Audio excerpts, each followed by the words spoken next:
Nathan Mercer found the woman he loved broken and dying in the rain 3 years after the world told him she was already dead. The homeless stranger collapsing on the Seattle sidewalk wasn't supposed to have Victoria Hale's eyes.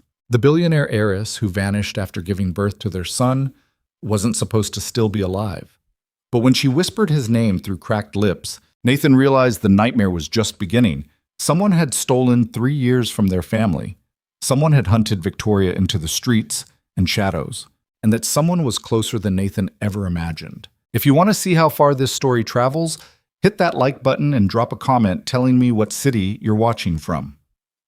Now let's begin. The storm hit Seattle like it wanted to punish the city.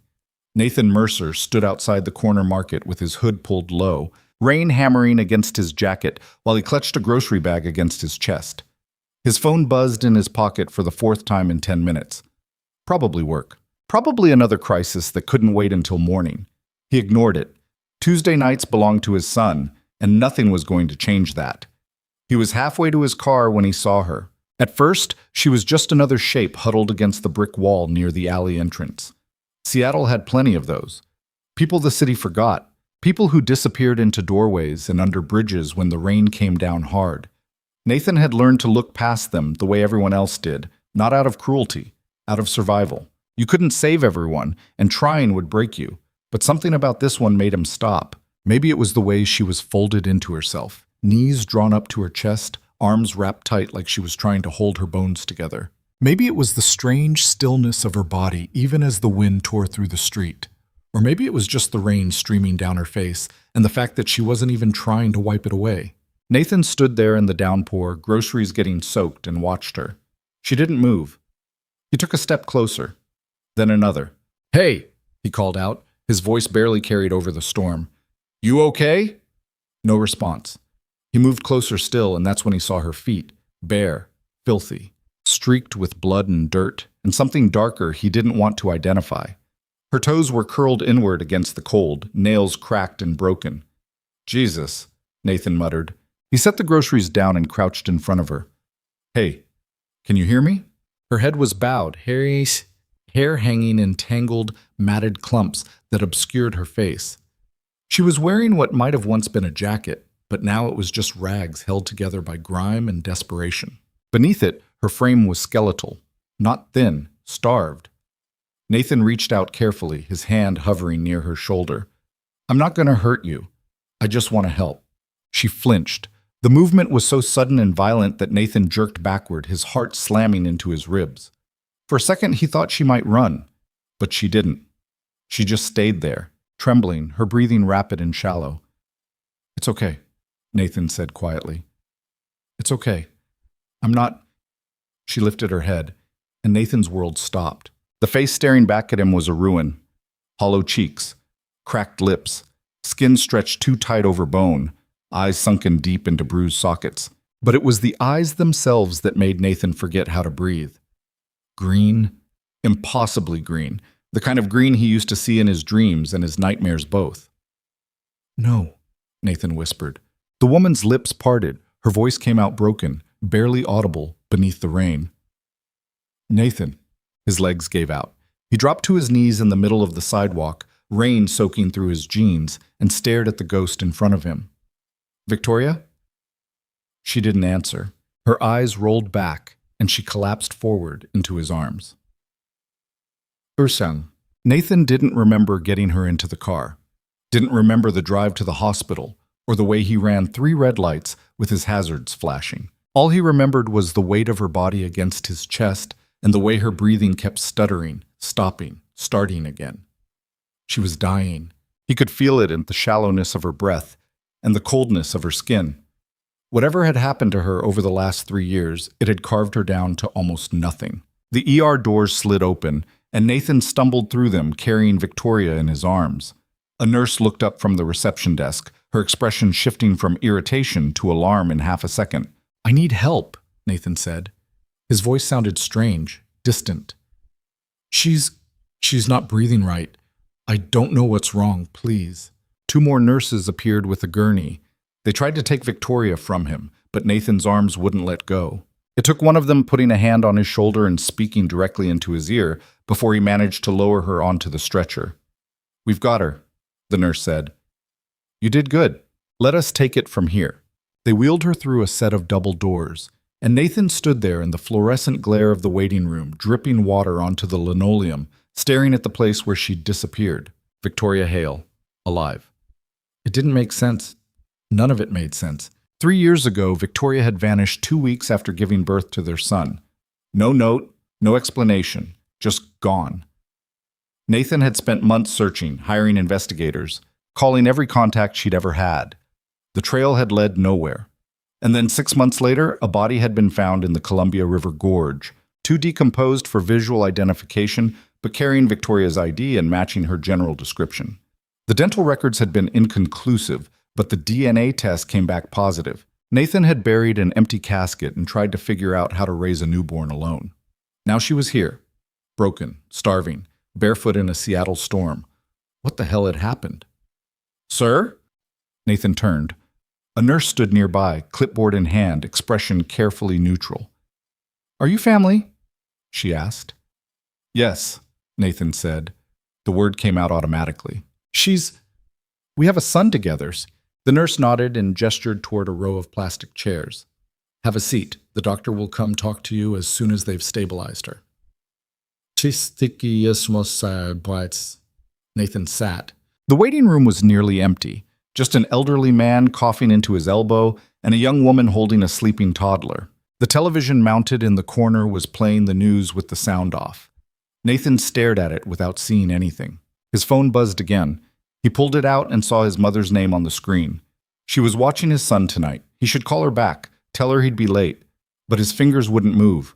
All he could see was Victoria's face, the way her eyes had focused on him for just a second before the light went out of them. Nathan.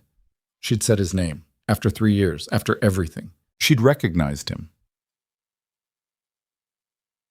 2 hours later, a doctor appeared. She was young, maybe early 30s, with dark hair pulled back in a tight bun and exhaustion written into every line of her face. "Mr. Mercer?" Nathan stood. "How is she?" The doctor gestured for him to follow her into a small consultation room off the main waiting area. Nathan's stomach clenched. Nothing good ever happened in these rooms. "Your friend is stable," the doctor said as she closed the door. "But I'm not going to sugarize this. She's severely malnourished, dehydrated. She has untreated infections in both feet, a partially healed fracture in her left wrist, and signs of prolonged physical trauma. We're running a full panel of tests, but based on what I've seen so far, she's been living in extreme conditions for a significant period of time." Nathan's throat felt like sandpaper. "How long?" "What? Hard to say exactly. Months at minimum, possibly years." Years. The word hit Nathan like a fist. "There's something else," the doctor continued. Her voice softened slightly. "She's exhibiting symptoms consistent with severe psychological trauma. When she regained consciousness briefly, she became extremely agitated, kept saying someone was coming for her, that she couldn't stay. We had to sedate her." Nathan closed his eyes. "Can I see her?" "Oh, not yet.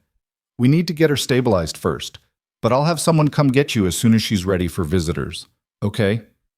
Nathan opened his eyes. "Thank you." The doctor hesitated at the door.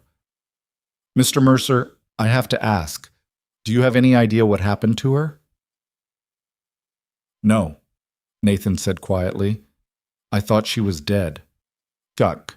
Nathan called his mother from the hospital parking lot. The rain had stopped, leaving the asphalt slick and shining under the streetlights. "Sweetheart, where are you?" His mother sounded worried. "You were supposed to be home 2 hours ago." "I'm at the hospital." The line went silent for a beat, then, "Are you hurt?" "No, I'm fine, but something happened." Nathan leaned against his car and stared up at the sky. Clouds were breaking apart, revealing scattered stars. "I found someone tonight, someone I thought was gone." "What are you talking about?" Nathan told her. Not everything. He didn't have the words for everything yet, but enough. When he finished, his mother didn't speak for a long time. "Nathan?" she finally said. Her voice was careful, controlled. "Are you sure it's her?" "I'm sure. Because 3 years ago, you were sure she was dead." "I know." The DNA test I know, Mom. Nathan's voice came out sharper than he intended. He took a breath. I know what the test said. I'm not crazy. It's her. Another silence. Then his mother sighed. Okay, what do you need from me? Can you keep Ethan tonight? I don't know how long I'll be here. Of course. He's already asleep anyway. You just focus on figuring out what's going on. Thanks. Nathan? His mother's voice softened. Be careful. I don't know what this is, but if Victoria's been gone for 3 years and suddenly shows up like this, something's very wrong. I know, Nathan said. I know. They let him see her just before midnight. The ICU was quiet, all dimmed lights and hushed voices. A nurse led Nathan to a room at the end of the hall and gestured through the window. Victoria was inside, lying motionless in the bed, her face turned toward the door. Tubes ran from her arms to various machines. An oxygen monitor glowed softly on her finger. 15 minutes, the nurse said. She's heavily sedated, so she probably won't wake up, but you can sit with her. Bucky. Nathan nodded and stepped inside. The room smelled like antiseptic and something else, something faintly sweet and rotten that made Nathan's stomach turn. He moved to the chair beside the bed and sat down slowly, his eyes fixed on Victoria's face. She looked different under the harsh hospital lights. Older. The years had carved lines around her eyes and mouth that hadn't been there before. Her hair, once thick and glossy, was thin and brittle. But it was still her. Still the woman he'd loved. Still the woman who'd left him. Nathan reached out and took her hand. Her skin was cool and dry, the bones beneath it too prominent. He ran his thumb across her knuckles and felt the roughness of scars he didn't recognize. What happened to you? He whispered. Victoria didn't answer. Her chest rose and fell in a slow, steady rhythm. Nathan sat there holding her hand and tried to make sense of the impossible. 3 years ago, Victoria Hale had been untouchable. A billionaire heiress who'd built her own empire before she turned 30. Brilliant, beautiful, powerful. Everyone knew her name, and then she'd met Nathan at a charity event, and somehow, against all logic, she'd fallen for a mid-level software engineer who drove a 10-year-old sedan and lived in a one-bedroom apartment. Their relationship had been a storm, fast and overwhelming and all-consuming. 6 months after they met, Victoria was pregnant. Nathan had proposed the night she told him. She'd said yes. And then 2 weeks after their son was born, she was gone. Nathan had spent months trying to understand why. He'd gone through her things, searched her emails, talked to everyone who knew her. No one had answers. Victoria's business partners said she'd seemed distracted in the weeks before she disappeared. Her friends said she'd been quieter than usual, but no one saw it coming. And now here she was, alive, destroyed. Someone had done this to her. Nathan was sure of it. You didn't end up barefoot and starving in a Seattle storm by accident. Someone had taken Victoria Hale and broken her down piece by piece until there was almost nothing left. Nathan tightened his grip on her hand. I'm going to find out who did this, he said quietly. I'm going to find them, and I'm going to make sure they pay. I promise. Victoria's fingers twitched in his. Nathan froze. Slowly, so slowly it might have been his imagination, Victoria's eyes opened. Just a crack. Just enough for Nathan to see the green beneath her lids. Nathan, she breathed. His heart stopped. I'm here. I'm right here. Her lips moved, but no sound came out. Nathan leaned closer, his ear inches from her mouth. He'll kill him, Victoria whispered. Her voice was barely there, a ghost of sound. If I stay, he'll kill our son. Nathan pulled back. What? Who will eat? But Victoria's eyes had already closed again. Her hand went limp in his. Victoria? Nathan squeezed her fingers. Victoria, who's going to kill Ethan? Who are you talking about? No response. The machines around her continued their steady beeping. Her chest rose and fell. The nurse appeared in the doorway. Mr. Mercer, I'm sorry, but you need to leave now. She needs to rest. Nathan stood slowly, still holding Victoria's hand. She just woke up. She said someone's going to kill our son. The nurse's expression shifted. She's heavily sedated. Sometimes patients say things that don't make sense when they're coming in and out of consciousness. She knew my name. She knew about Ethan. Mr. Mercer, Someone's threatening my son. Nathan's voice came out louder than he intended. He forced himself to lower it. She said if she stays, he'll kill him. Who is she talking about? The nurse moved closer, her tone gentle but firm. I understand you're upset, but right now your friend needs medical care. Once she's stable and clear-headed, you can talk to her about what happened. But tonight, the best thing you can do is go home and get some rest. Nathan looked down at Victoria. She was so still, so fragile. Okay, he said finally. Okay. But as he walked out of the hospital into the cool night air, Victoria's words played over and over in his mind. He'll kill him. If I stay, he'll kill our son. Someone had taken Victoria. Someone had hunted her into hiding. And that same someone was still out there. Nathan pulled out his phone and dialed a number he hadn't called in 2 years. It rang 3 times before a gruff voice answered. Mercer, it's almost 1 in the morning. Someone better be dead. Damien, Nathan said, I need your help. Damien Cross had been a detective with the Seattle PD before he went private. Nathan had hired him 3 years ago to find Victoria. The investigation had turned up nothing, and eventually Nathan had run out of money to keep paying him. They'd parted on decent terms, but they hadn't spoken since. What's going on? Damien asked. His tone had shifted. All business now. Victoria's alive. Silence. Then, say that again. I found her tonight. She's in the hospital. Someone's been keeping her hidden for 3 years, and now she's saying our son's in danger. I'm listening. Nathan took a breath and told him everything. The storm. The woman on the sidewalk. The hospital. Victoria's warning. When he finished, Damien didn't speak for a long moment. You're sure it's her? He finally asked. I'm sure. And you're sure she's not just confused? Trauma can mess with people's memories. She knew my name, she knew about Ethan, and she was terrified, Damien. Whatever happened to her, she believes the threat is real. Another pause. Then, okay, I'll start digging, but Mercer, if someone's been hunting Victoria for 3 years and keeping her off the grid, this isn't some amateur stalker. Whoever did this has resources and patience. I know, which means they're dangerous. You need to be careful. I will. I'm serious. If they find out Victoria's resurfaced, they might come after her again. Or after you, or your kid. Nathan's chest tightened. That's why I'm calling you. All right, give me 24 hours. I'll see what I can dig up. Thanks, Damien. Don't thank me yet. The line went dead. Nathan stood in the parking lot, phone still pressed to his ear, and stared at the hospital building. Somewhere inside, Victoria was sleeping. And somewhere out there, the person who destroyed her was still free. Nathan had spent 3 years learning to live without her, learning to be a father alone, building a life from the wreckage she'd left behind. But if she'd been running all this time, if she'd been hiding to protect their son, then everything Nathan thought he knew was wrong. He got in his car and drove home through empty streets. The storm had washed the city clean, leaving everything sharp and cold.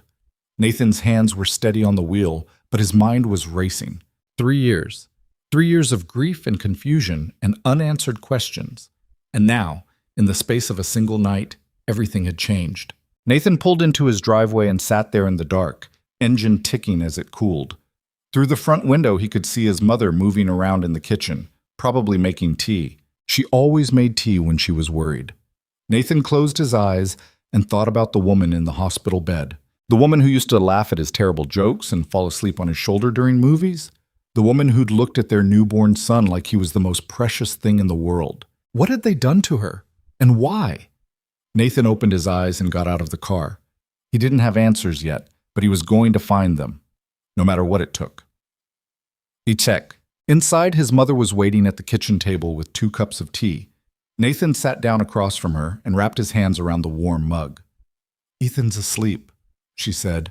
He didn't ask for you. I think he's getting used to the routine. Nathan nodded. Every Tuesday night, his mother came over to watch Ethan while Nathan worked late or ran errands. It had been that way for almost 3 years, a routine born out of necessity after Victoria disappeared. How is she? His mother asked. Alive. Barely. His mother's mouth tightened. Nathan, I'm going to ask you something, and I need you to really think about the answer before you respond. Nathan looked up. Okay. Are you sure you want to do this? Do what? Get involved. Dig into whatever happened to her. His mother leaned forward, her expression serious. You spent a year grieving that woman, a year barely holding it together. And when you finally started to heal, you built a good life for yourself and Ethan. You have a successful company, you're a good father, you're stable. Mom, I'm not finished. Her voice was gentle but firm. If you start digging into this, you're going to uncover things you might not want to know. And whoever did this to Victoria might come after you too. So I need you to think very carefully about whether this is a door you really want to open. Nathan stared down at his tea. Steam rose from the surface in lazy spirals. She said someone's going to kill Ethan, he said quietly. She said if she stays, he'll die. His mother went very still. She said that? Right before she passed out again. Nathan, I don't have a choice, Mom. If there's even a chance someone's targeting our son, I have to know who and why. Nathan looked up. I can't just walk away from this. His mother reached across the table and took his hand. Her skin was warm and papery, the knuckles swollen with arthritis. Then I'll help you, Hetze, she said. However I can. But promise me you'll be careful. I promise. They sat there in this quiet kitchen, holding hands across the table, while the clock on the wall ticked away the seconds. Somewhere out there, a predator was waiting. And Nathan had just put himself directly in their path. Nathan didn't sleep that night. He sat at his kitchen table with his laptop open, scrolling through 3 years of dead ends and unanswered questions. Every article about Victoria's disappearance, every police report, every conversation with investigators who'd eventually stopped returning his calls. He'd believed the story the world had sold him. Victoria Hale, brilliant billionaire, dead at 30. Tragic accident, body found in the gorge, case closed. But Victoria hadn't died. She'd been running. The sun was coming up when Nathan's phone buzzed. Damien's name flashed across the screen. Tell me you found something, Nathan said. Maybe. Damien's voice sounded rough, like he'd been up all night too. I pulled the original missing persons file. Went back through the witness statements, the timeline, everything. You remember how the police said there was no sign of foul play? Yeah. They were wrong, or lazy. Probably both. Papers rustled in the background. 2 days before Victoria disappeared, someone reported a man hanging around outside her building. Tall, dark coat, baseball cap pulled low. Building security checked the footage but couldn't get a clear shot of his face. They filed it as suspicious activity and moved on. Nathan's grip tightened on the phone. Did they ever identify him? No. And here's the interesting part. The security footage from that week mysteriously corrupted 3 days after Victoria vanished. All of it. Not just the exterior cameras. The lobby, the elevators, the parking garage. Everything. That's not a coincidence. No, it's not. Someone with access to the building's security system wiped those files. Which means whoever was stalking Victoria either worked there or knew someone who did. Nathan stood and walked to the window. Outside, the neighborhood was waking up, lights flickering on in houses, cars backing out of driveways. Normal people living normal lives. What else? Nathan asked. I'm still digging into the DNA results that identified the body. Something about that whole thing never sat right with me. The remains were too decomposed for visual confirmation, and the initial DNA match came back in 48 hours. That's fast. Suspiciously fast. You think the results were faked? I think someone wanted you to stop looking for her, and a confirmed death is a pretty effective way to make that happen. Nathan closed his eyes. 3 years. He'd mourned her for 3 years, and it had all been a lie. I need to talk to her, Nathan said. As soon as she's awake, I need to know exactly what happened. Be careful how you push.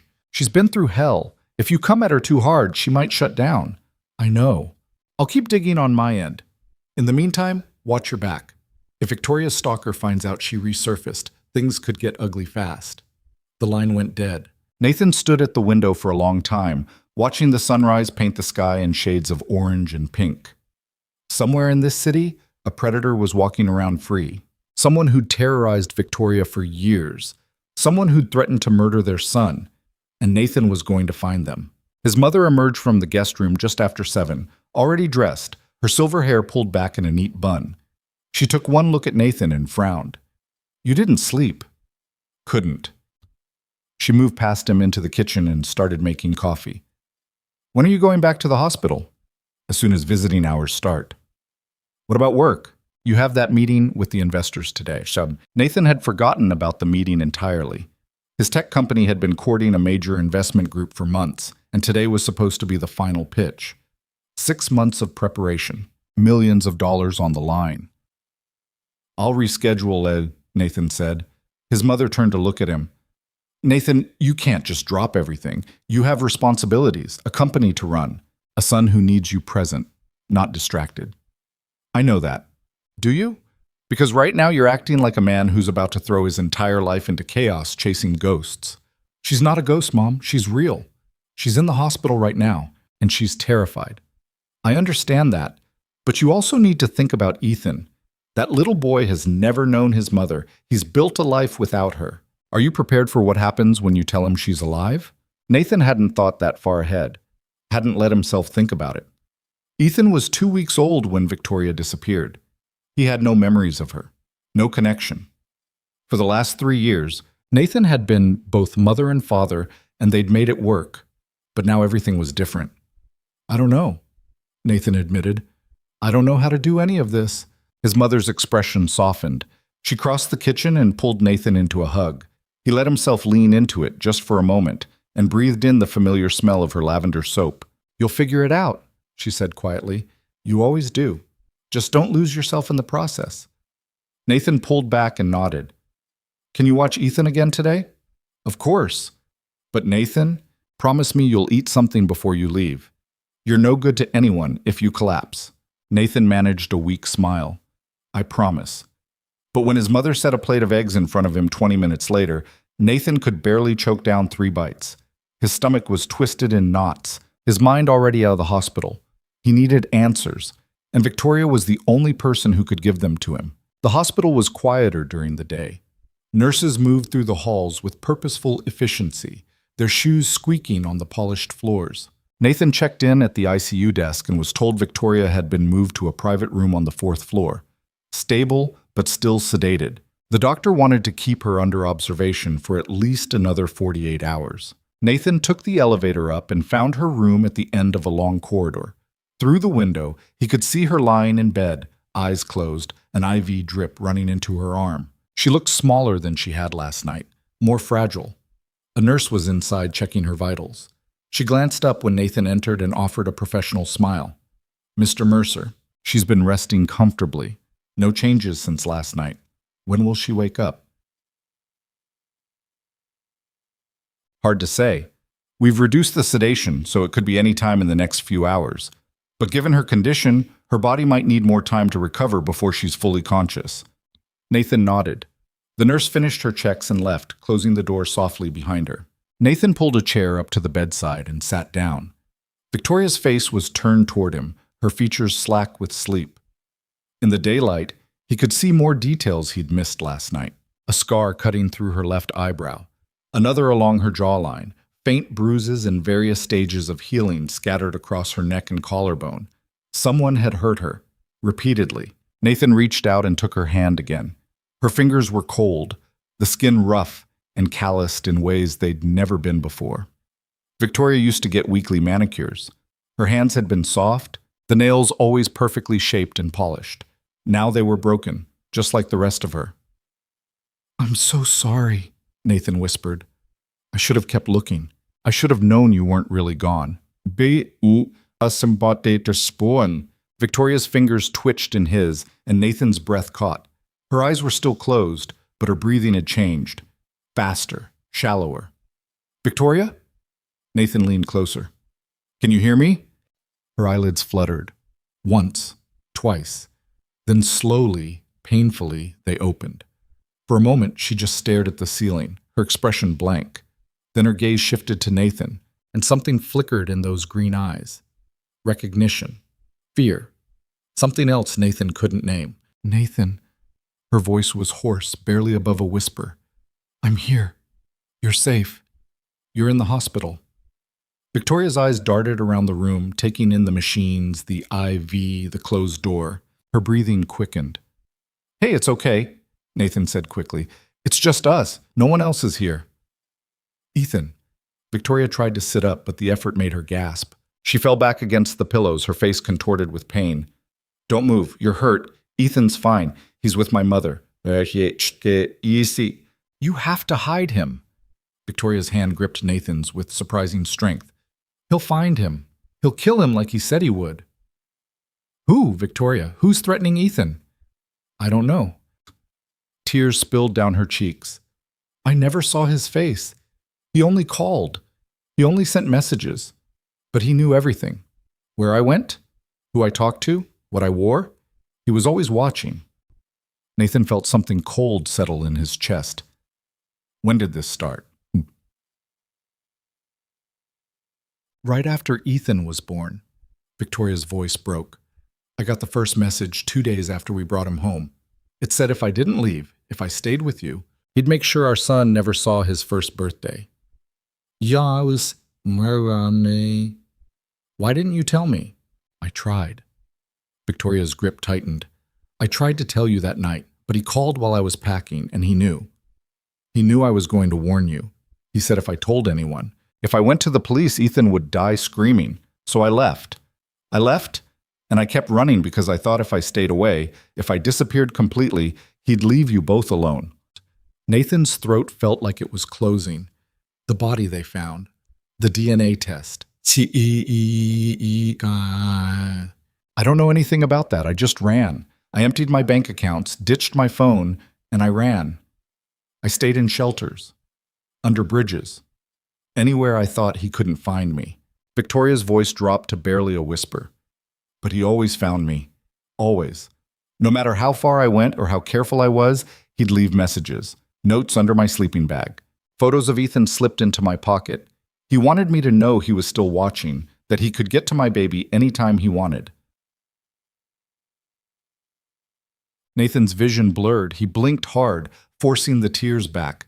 For 3 years? 3 years. Victoria's face crumpled. I lived like an animal for 3 years because I thought it was the only way to keep him safe. And now I'm here, and I've ruined everything because he'll know. He'll know I came back, and he'll hurt Ethan. No. Nathan's voice came out harder than he intended. No, he won't. I'm not letting anyone near our son. And we're going to find whoever did this to you. You can't find him. He's a ghost. He's not a ghost. He's a person. And people make mistakes. Nathan pulled out his phone. I hired an investigator. He's already digging into your disappearance. We're going to figure out who this is. Victoria stared at him like he'd just suggested flying to the moon. Nathan, you don't understand. This person has resources, money, access to things normal people don't have. He wiped security footage. He tracked me across 3 states. He faked DNA results to make you think I was dead. How do you fight someone like that? I don't know yet, but I'm not giving up. Victoria closed her eyes. Fresh tears leaked from beneath her lids. I'm so tired. I'm so tired of running and hiding and being afraid. I just want it to stop. Nathan lifted her hand to his lips and pressed a kiss to her scarred knuckles. It will. I promise you, it will. They sat in silence for a while. Outside, Nathan could hear the muffled sounds of the hospital, footsteps in the hallway, a voice over the intercom, the distant wail of a siren. I used to dream about coming back, Victoria said quietly, about walking up to your door and knocking and seeing your face when you realized I was alive. But in the dreams, you were always happy. You'd pull me inside and hold me and tell me everything was going to be okay. She opened her eyes and looked at Nathan. I never imagined it would be like this, that I'd be broken, that you'd find me in the gutter like a piece of trash. You're not trash. You're a survivor. I don't feel like a survivor. I feel like something that should have died a long time ago. Don't say that. Why not? It's true. Victoria's voice was hollow. The woman you loved doesn't exist anymore, Nathan. She died somewhere between the 3rd shelter and the 100th time I woke up to a stranger standing over me. What's lying in this bed is just the leftovers. Nathan wanted to argue, wanted to tell her she was wrong, that she was still the same brilliant, beautiful woman he'd fallen in love with. But the words stuck in his throat because he could see the truth in her eyes. Victoria had changed. Whatever had happened to her over the last 3 years, it had carved away pieces of who she used to be and left something harder, more damaged. But she was still here, still fighting. Then we'll figure out who you are now, Nathan said. Together, one day at a time. Victoria studied his face for a long moment. Why are you doing this? You should hate me. I left you alone with a newborn baby. I let you think I was dead. I destroyed your life. You didn't destroy my life. Someone else did that, and I could never hate you. Nathan paused. I spent 3 years trying to, and I couldn't. You should have moved on. Maybe, but I didn't. Victoria looked away. I saw the pictures. What pictures? Of you and her, the woman who's always in your office photos, the one who smiles at you like you hung the moon. Nathan's stomach dropped. Evelyn? Is that her name? I didn't know. I just saw the photos when I searched for you online, back when I still had access to computers. Victoria's voice was flat, emotionless. She's pretty. Seems nice. You two look good together. She's my assistant, that's all. Does she know that? The question hit Nathan like a slap. He opened his mouth to respond, then closed it. Because the truth was, he didn't know. Evelyn had been there for him when Victoria disappeared. She'd helped him navigate the chaos of sudden single fatherhood while trying to keep his struggling startup afloat. She'd stayed late at the office, brought him coffee, listened when he needed to talk. And somewhere along the way, the boundaries between professional and personal had blurred. Nothing had happened. Nathan had made sure of that. But there were moments, glances that lasted too long, touches that lingered, an intimacy that felt like more than friendship. Nothing's happened between us, Nathan said finally, but she wants it to. I don't know what she wants. Yes, you do. Victoria turned her head to look at him again. I can see it in your face. You know, and you've been pretending you don't because it's easier than dealing with it. Nathan didn't respond. Couldn't respond. Victoria's expression softened. I'm not angry. You thought I was dead. You had every right to move on, to find someone who could actually be there for you. I don't want to talk about Evelyn right now. I want to focus on keeping you and Ethan safe. See? Okay. Victoria's eyes were starting to droop again. The conversation had drained what little energy she had. Okay. Get some rest. I'll be here when you wake up. You don't have to stay. I know, but I'm staying anyway. Victoria's lips curved into something that might have been a smile. You're still stubborn. And you're still deflecting. This time the smile was real, even if it only lasted a second. Victoria's eyes slipped closed, and within minutes her breathing had evened out into the rhythm of sleep. Nathan sat back in his chair and pulled out his phone. He had 17 missed calls from work, 6 text messages from his business partner asking where he was, 3 voicemails from the investor group wondering if he was going to make the meeting. He typed out a quick message. Family emergency. Need to reschedule. We'll explain later. Then he called Damien. What have you got? Nathan asked when the investigator picked up. More questions than answers. I talked to a contact at the medical examiner's office. The DNA sample they used to identify the body?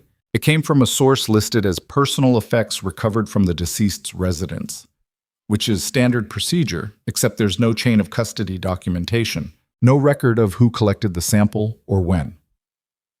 What does that mean? It means someone could have planted false evidence, submitted a DNA sample that wasn't actually from the body.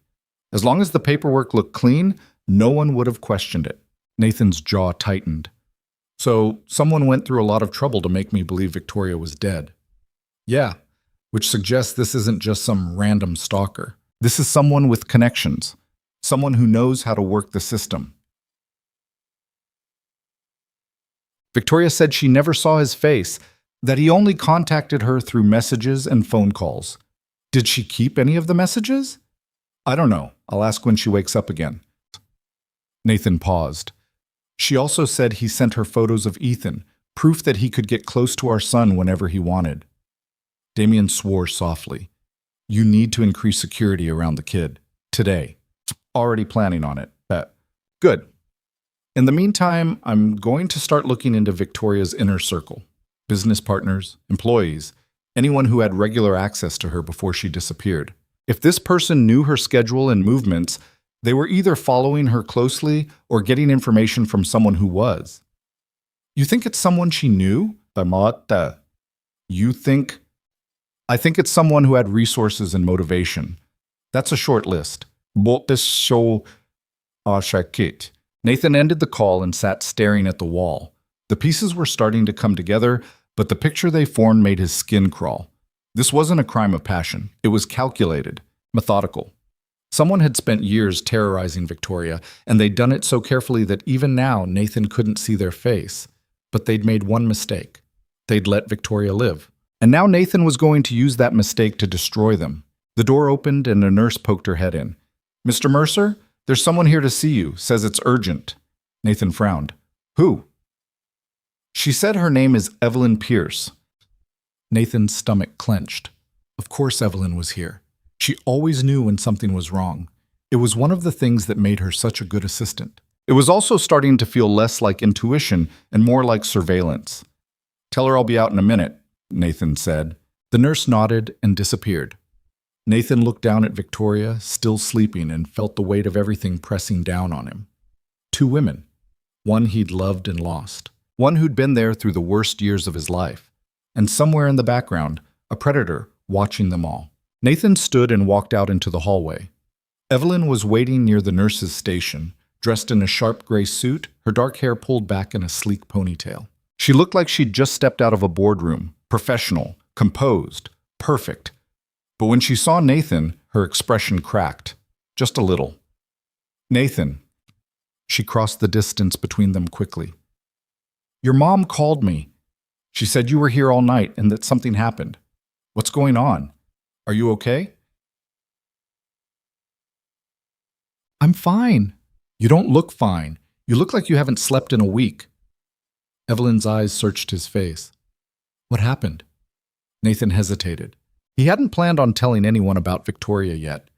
Hadn't figured out how to explain the impossible, but Evelyn was standing in front of him with genuine concern written all over her face, and the words came out before he could stop them. "I found someone last night. Someone I thought was gone."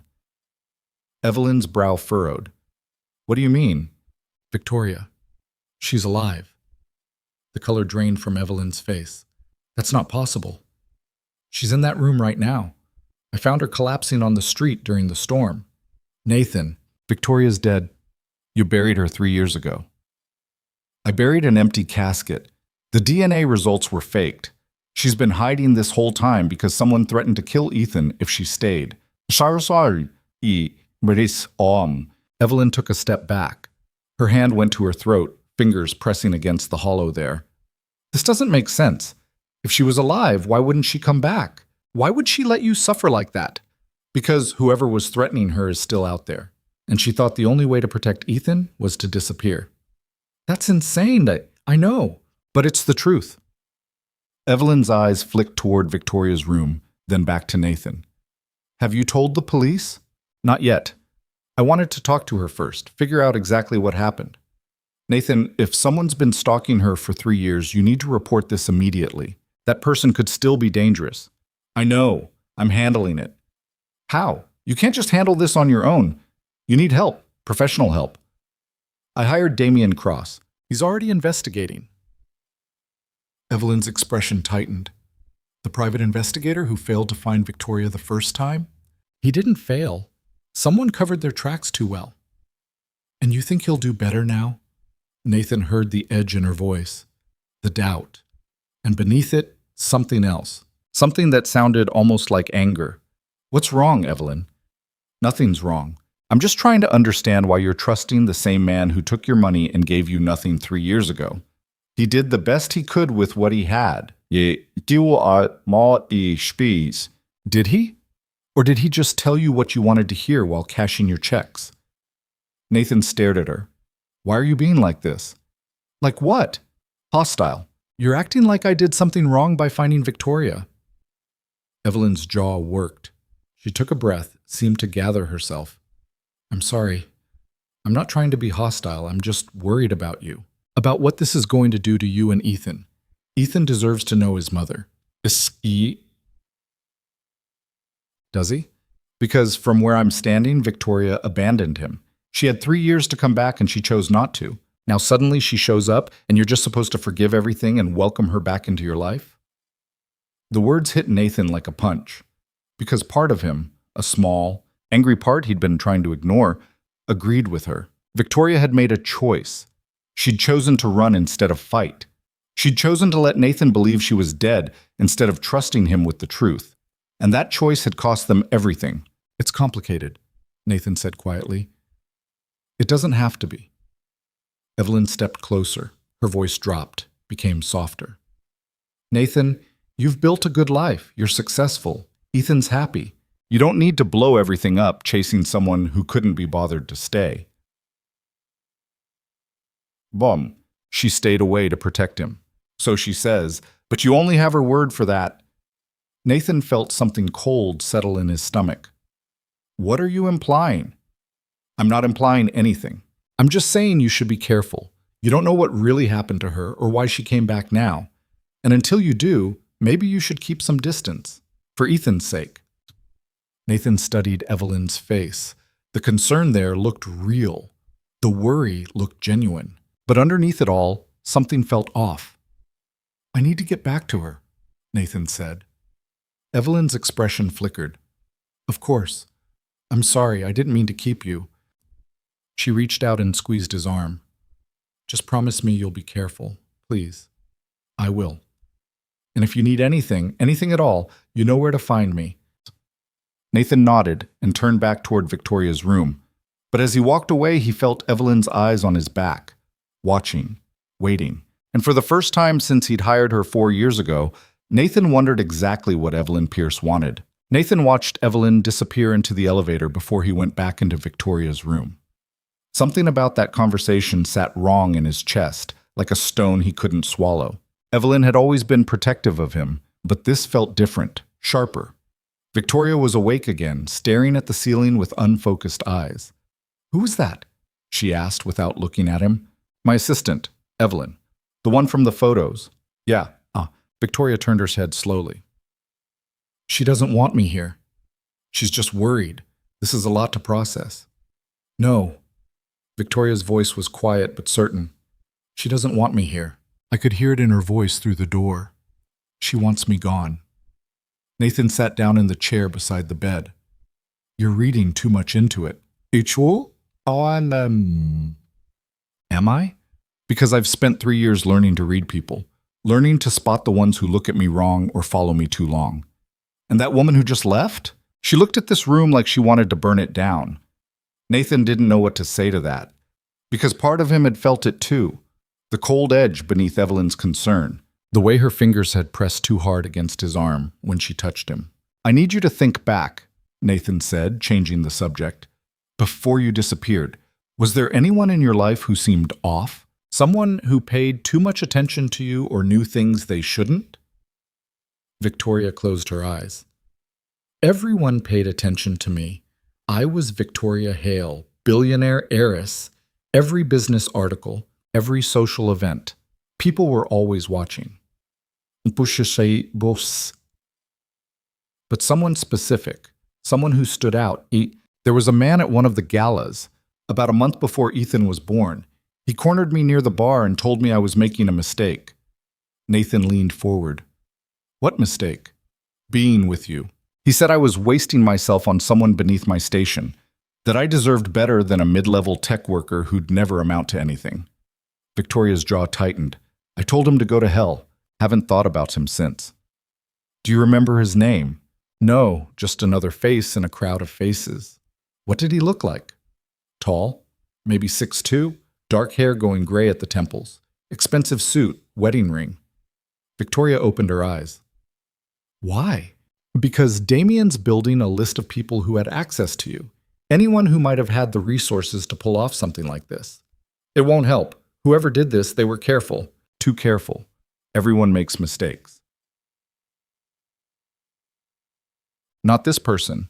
They planned everything perfectly. The DNA sample, the body, the way they made sure you'd stop looking for me. Victoria's voice cracked. They won. They took everything from me and they won. They haven't won. You're still alive. Barely. And for what? So I can hide for the rest of my life? So I can watch my son grow up from a distance because I'm too afraid to actually be his mother?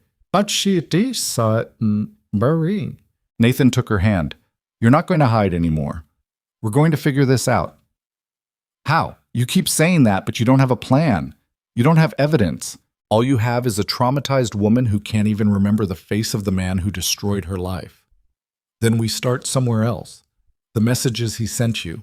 Do you still have any of them? Victoria laughed and the sound was bitter. I didn't exactly have a filing system while I was living under bridges. He left notes sometimes, slipped them into my bag or my pocket when I wasn't looking, but I burned them. Every single one.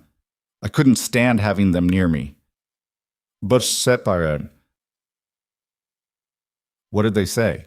Mostly reminders that he was watching, that Ethan was safe as long as I stayed away. Sometimes he'd include details to prove it, what Ethan wore to daycare that day, what book you read to him at night. Once he sent me a photo of Ethan sleeping in his crib. Victoria's voice dropped to a whisper. The angle was from inside the room. He'd been in your house, Nathan, standing over our baby while he slept. Nathan felt ice flood his veins. When was this? About 6 months after I disappeared. I was in Portland then. I got the photo slipped under my sleeping bag in a shelter. No note that time. Just the picture. He wanted me to know he could get to Ethan whenever he wanted. That geography meant nothing. Nathan's phone buzzed. A text from Damien. Need to meet. Found something. Coffee shop on Pine in an hour? Nathan typed back. I'll be there. He looked at Victoria. I have to go meet the investigator. Will you be okay alone for a bit? I've been alone for 3 years. I'll manage another hour. The nurses are right outside if you need anything.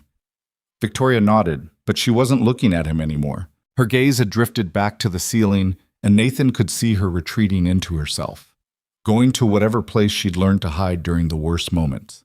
He wanted to stay, wanted to pull her back from the edge. But Damien had found something, and every minute they waited was another minute Victoria's stalker had to cover their tracks. I'll be back soon, Nathan said.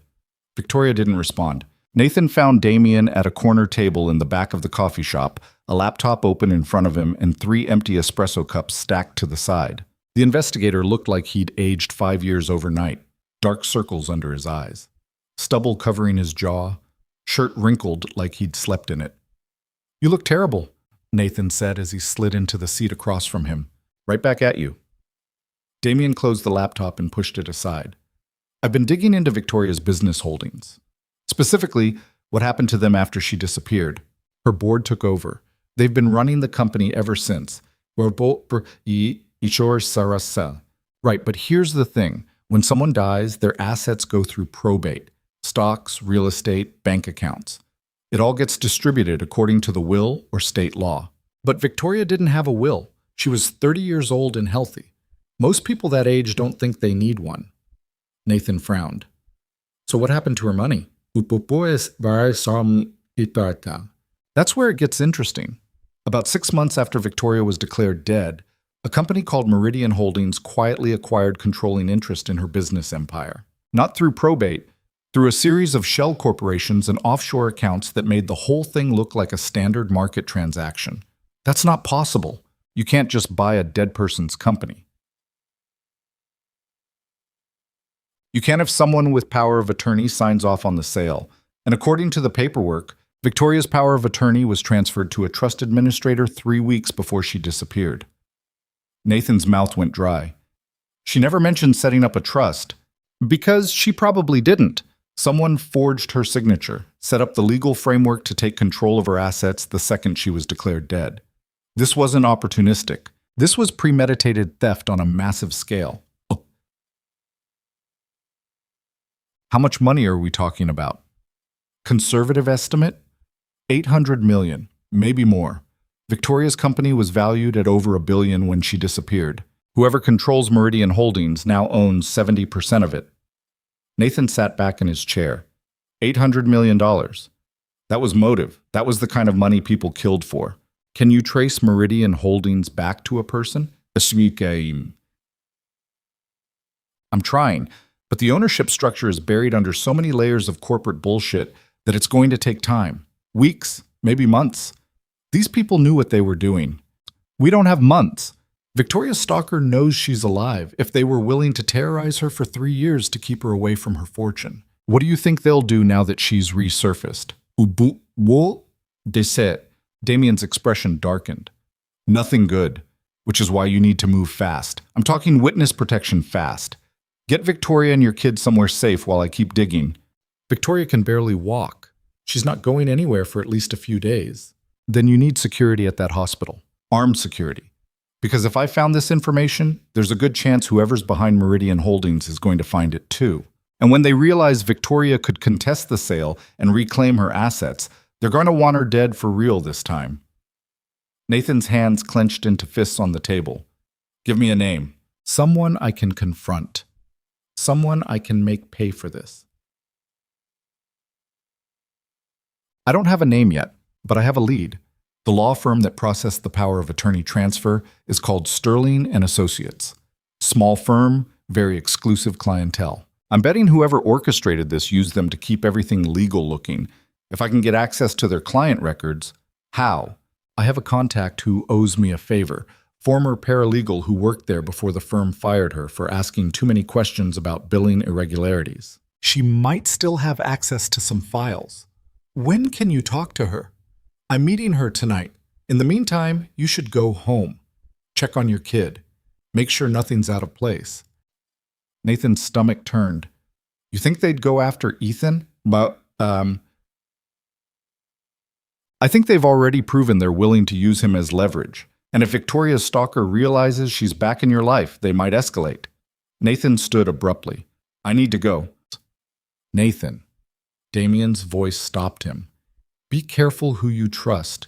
Whoever did this had inside access to Victoria's life. They knew her schedule, her security codes, her legal documents. That's not a stranger. That's someone close.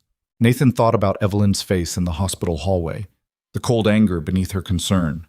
I know, Nathan said. He drove home faster than he should have, running through yellow lights and taking corners too sharp. His mother's car was in the driveway when he pulled up, and Nathan felt some of the tension ease from his shoulders. Inside, he found his mother in the living room with Ethan. The 3-year-old was building a tower out of blocks, his face scrunched in concentration. When he saw Nathan, he abandoned the blocks and ran over, arms outstretched. Daddy! Nathan scooped him up and held him tight, breathing in the smell of apple juice and the baby shampoo his mother insisted on using, even though Ethan was way too old for it now.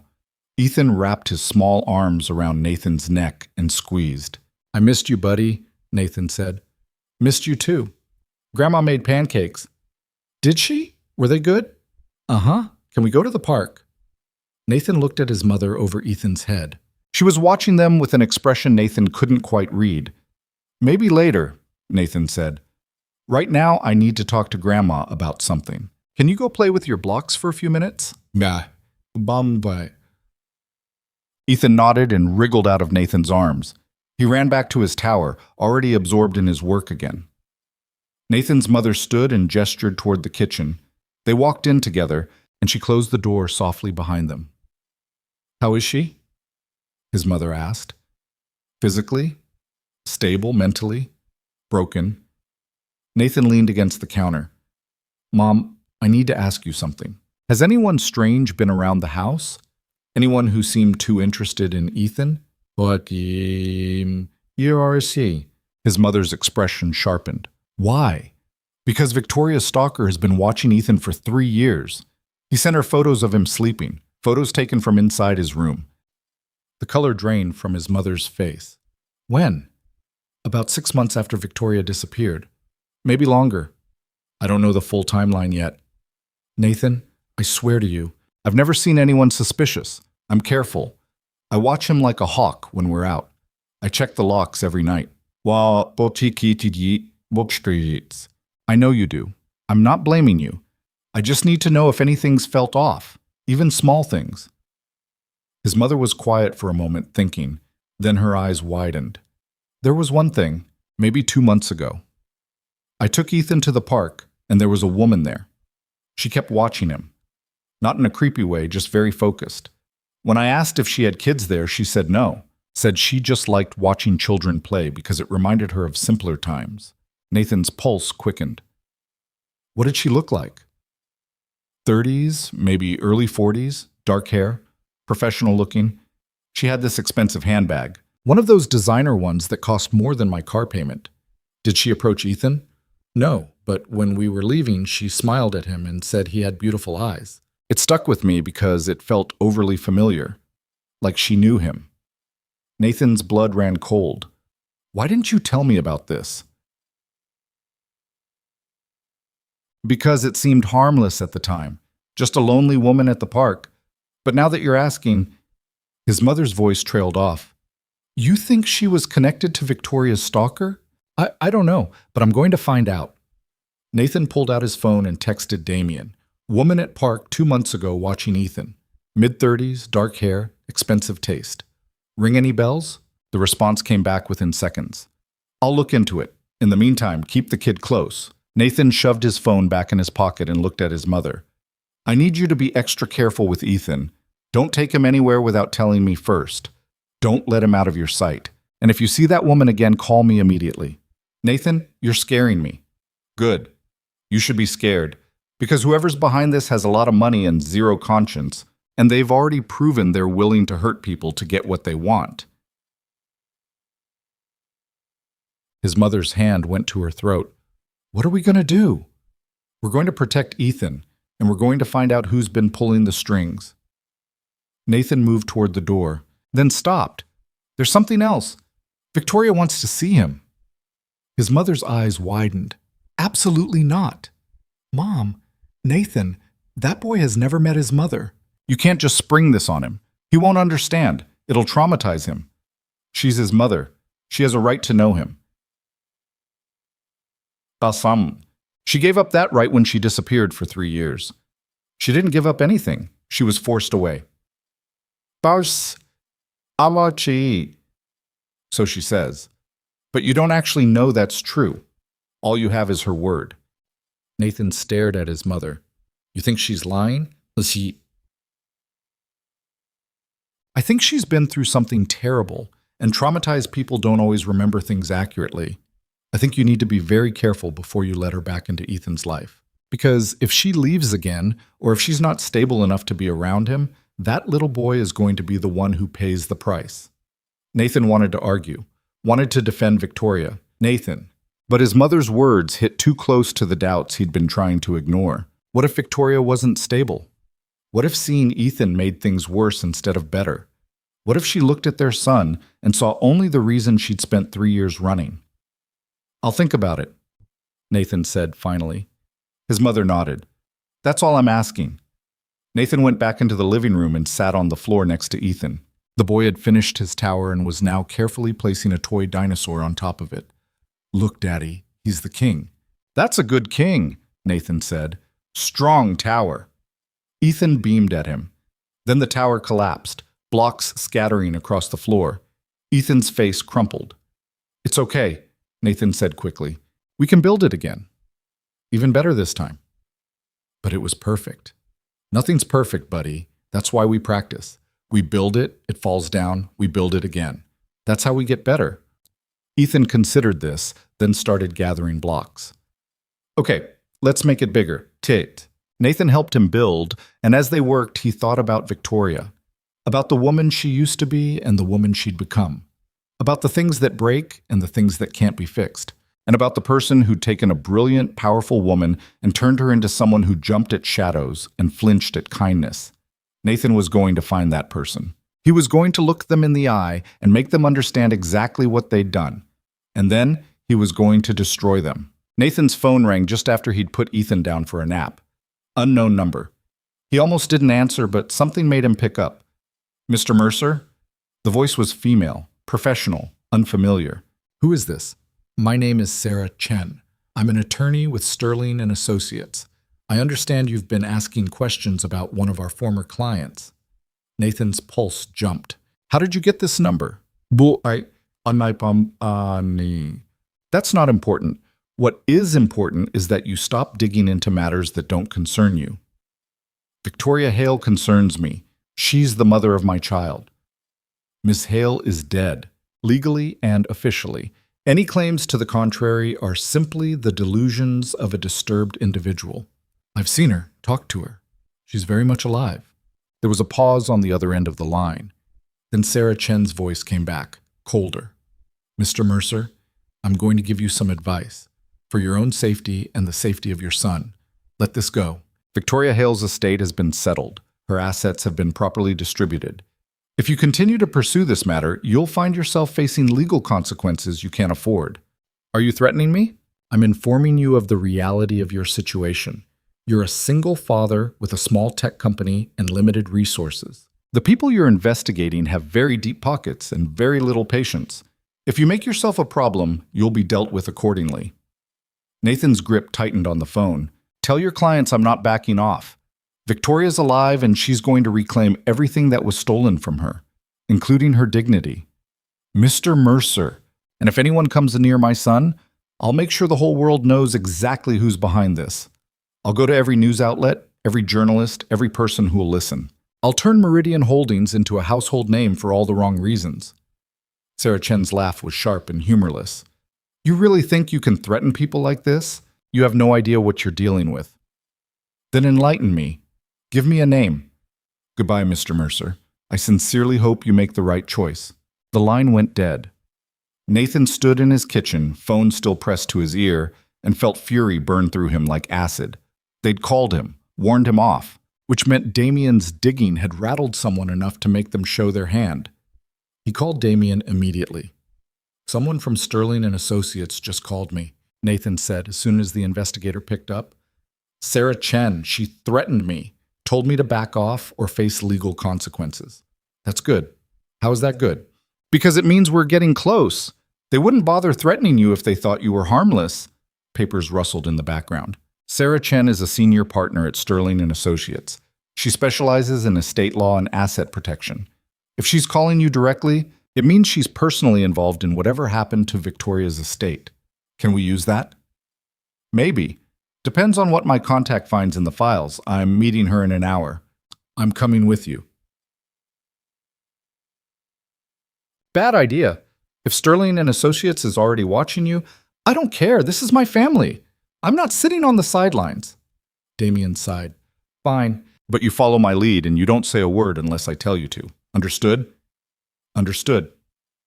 They met in a parking garage downtown, 3 levels underground where the security cameras had convenient blind spots. Damien's contact was already there, leaning against a concrete pillar with a manila folder in her hands. She was younger than Nathan expected. Mid-20s, with short bleached hair and a nose ring. She wore jeans and a leather jacket, and she looked nervous. This is Rachel, Damien said. Rachel? Nathan. Rachel nodded at Nathan, but didn't offer her hand. Let's make this fast. If Sterling finds out I took these files, I'm screwed. What did you find? Damien asked. Rachel opened the folder and pulled out a stack of documents. Power of attorney transfer for Victoria Hale, dated 3 weeks before her disappearance. Notarized by someone named Michael Torres. He's not with the firm anymore, left right after Victoria was declared dead. Where is he now? No idea. His forwarding address is a P.O. box that doesn't exist. It's like he vanished. Nathan leaned in to look at the documents. The signature at the bottom was supposedly Victoria's, but something about it looked wrong. Too neat, too controlled. Victoria's real signature had always been a hasty scrawl. This is forged, Nathan said. Probably, Rachel agreed, but it was notarized, which makes it legally binding unless you can prove fraud. And that's hard to do without the original notary. What else is in there? Damien asked. Rachel flipped through more pages. Transfer of assets to Meridian Holdings. Sale agreements, stock transfers. Everything you'd need to completely take over someone's financial empire. She paused on one page, her eyebrows rising. Oh, this is interesting. What? There's a rider on the power of attorney, an additional signatory who had to approve all major financial decisions. Who? Rachel turned the page so they could see it. There, in neat typed letters, was a name Nathan recognized. Evelyn Pierce. Nathan felt the world tilt. That's not possible. It's right here. Evelyn Pierce, listed as a financial advisor and secondary signatory. She had to approve every transaction related to Victoria's estate. When was she added? Rachel checked the date. 2 weeks before the power of attorney was transferred. According to this, she was brought on as a consultant to help manage Victoria's business interests during her pregnancy. Nathan's mind was racing. Evelyn had worked for him for 4 years. She'd been his right hand, his support system, the person he trusted more than almost anyone. But before that, she'd been a financial consultant. She'd told him she'd freelanced for various clients before taking the job with his company. Had Victoria been one of those clients? I need to talk to her, Nathan said. Not yet. Damien grabbed his arm. If Evelyn's involved in this, confronting her directly could spook whoever's behind Meridian Holdings. We need to be smart about this. She's been in my house, around my son. If she's working with Victoria's stalker, we don't know that she is. All we know is her name is on some paperwork. That doesn't make her guilty. But Nathan could see the doubt in Damien's eyes. The same doubt that was currently eating Nathan alive. Rachel handed the folder to Damien. That's everything I could grab without raising suspicion. If you need more, you'll have to subpoena it. This is good. Thank you. Rachel nodded and hurried toward the exit, her footsteps echoing in the concrete space. Nathan watched her go, then turned to Damien. I need to know if Evelyn's been lying to me. Then we investigate her properly. Bank records, phone logs, travel history. If she's connected to this, we'll find proof. How long will that take? A few days? Maybe a week? We don't have a week. Victoria's terrified. Someone from Sterling and Associates just threatened me. Things are moving too fast. Damien's jaw tightened. Then we move faster. But Nathan, you need to prepare yourself for the possibility that someone you trust has been lying to you for years. If Evelyn's involved, everything you thought you knew about her is wrong. Nathan had already considered that possibility. Had been considering it since he saw Evelyn's name on that document. But thinking it and knowing it were two different things. I'll handle it, Nathan said. How? I don't know yet, but I'll figure it out. Nathan went back to the hospital that night. Victoria was sitting up in bed, a tray of untouched food on the table beside her. She looked stronger than she had that morning. The color was starting to come back to her face. You came back, she said. I told you I would. People say a lot of things. Doesn't mean they follow through. Nathan pulled a chair up to the bedside. We need to talk about Evelyn. Victoria's expression shuddered. What about her? Did you know her before you disappeared? Before you met me? Victoria was quiet for a moment, then she nodded slowly. She consulted on some financial restructuring for my company about 4 years ago. It was a short-term contract, maybe 3 months. Did you stay in touch after the contract ended? No, I barely remember her. She was competent but unremarkable. Why? Nathan told her about the documents Rachel had found. About Evelyn's name listed as a secondary signatory on Victoria's power of attorney. As he spoke, Victoria's face went pale. That's not possible, Victoria whispered. I never signed anything giving her access to my finances. The documents say you did, shit. Then they're forged, just like everything else. Victoria's hands were shaking. Nathan, I barely knew that woman. We had a few meetings. She presented some options for restructuring my investment portfolio. I thanked her and moved on. I certainly didn't give her control over my money. But she knew you. She knew your business. She had access to your personal information. So did dozens of other people. Accountants, lawyers, business partners. That doesn't mean anything. It means she had opportunity. And if she was working with whoever orchestrated your disappearance, it means she's been lying to me for 4 years. Victoria reached out and grabbed Nathan's hand. Her grip was surprisingly strong. You need to be careful around her. If she's involved in this, if she's been watching you this whole time, then she knows we're getting close to the truth. And people like that don't just give up. I know. Do you? Because from where I'm sitting, it looks like you're walking straight into a trap. What else am I supposed to do? Sit back and wait for them to make the next move? Yes, that's exactly what you're supposed to do. You let the investigator do his job. You keep Ethan safe. You stay away from anyone connected to this. I can't do that. Why not? Because I've spent 3 years wondering what happened to you. 3 years blaming myself for not being enough to make you stay.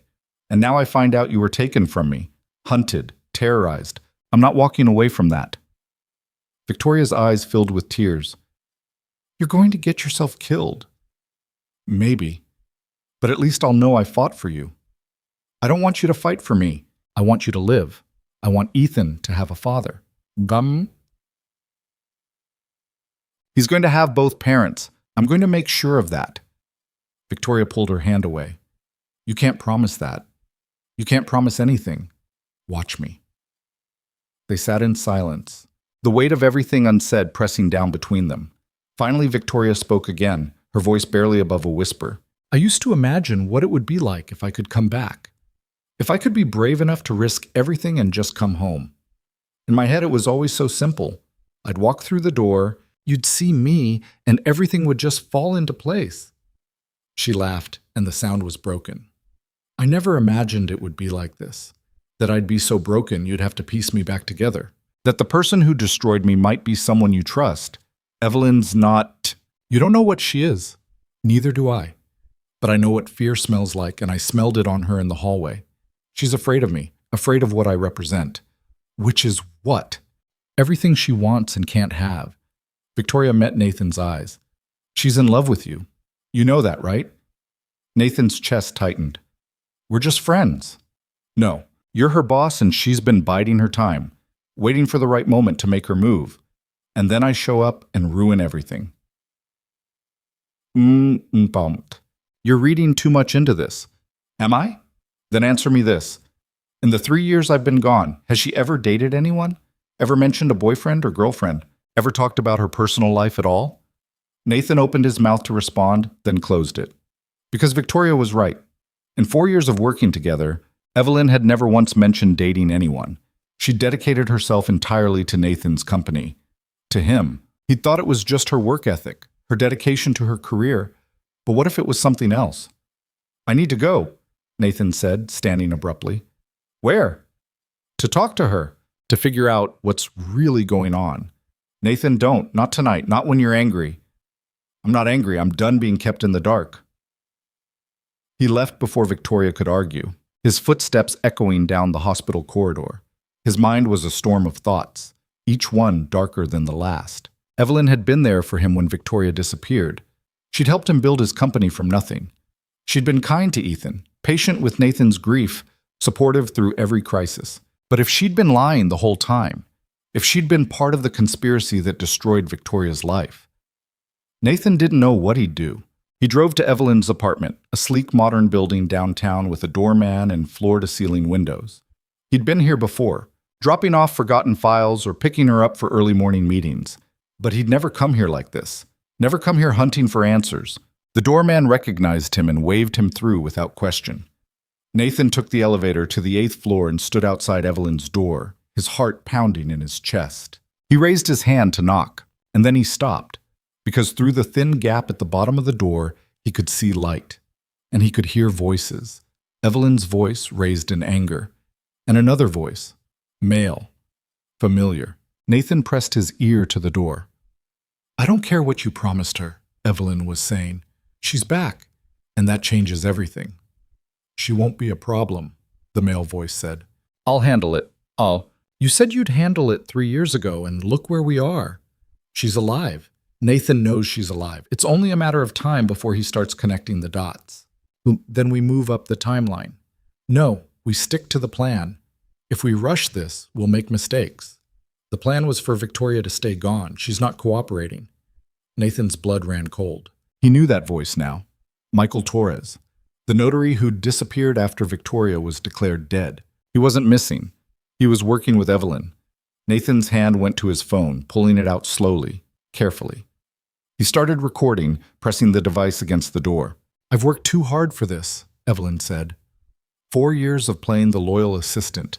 4 years of pretending to care about his pathetic little company and his boring little life. I'm not throwing that away because you couldn't keep one woman off the streets.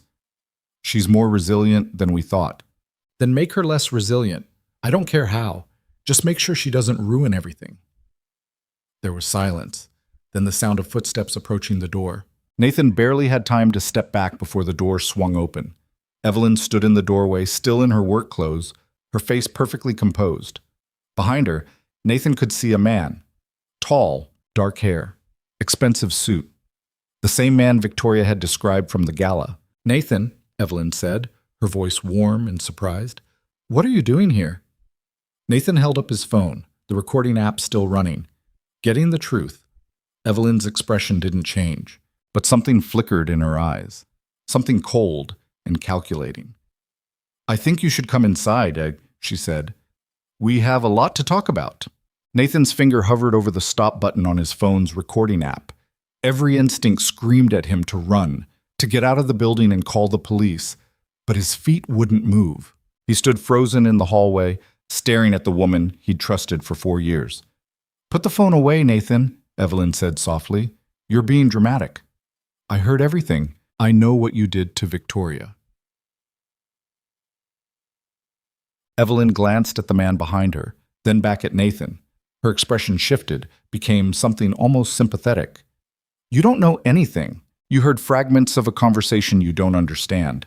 Then explain it to me." The man stepped forward. Up close, Nathan could see the expensive watch on his wrist, the tailored cut of his suit. This was someone who moved in Victoria's world, someone with money and power. "Mr. Mercer," the man said. His voice was smooth, controlled. "I'm Michael Torres. I think we should all sit down and have a civilized conversation." "I'm not sitting down with the people who destroyed Victoria's life. We didn't destroy anything. We saved her company from collapsing. We protected assets that would have been squandered by incompetent management. Victoria should be thanking us." Kyo. "EASC," Nathan's laugh came out harsh. "Thanking you? You terrorized her for 3 years. You made her think her son would be murdered if she came home." Michael's eyebrow raised. "I never threatened the child. That was never part of the arrangement." "Arrangement?" Nathan's voice rose. "What arrangement? Victoria never agreed to any of this."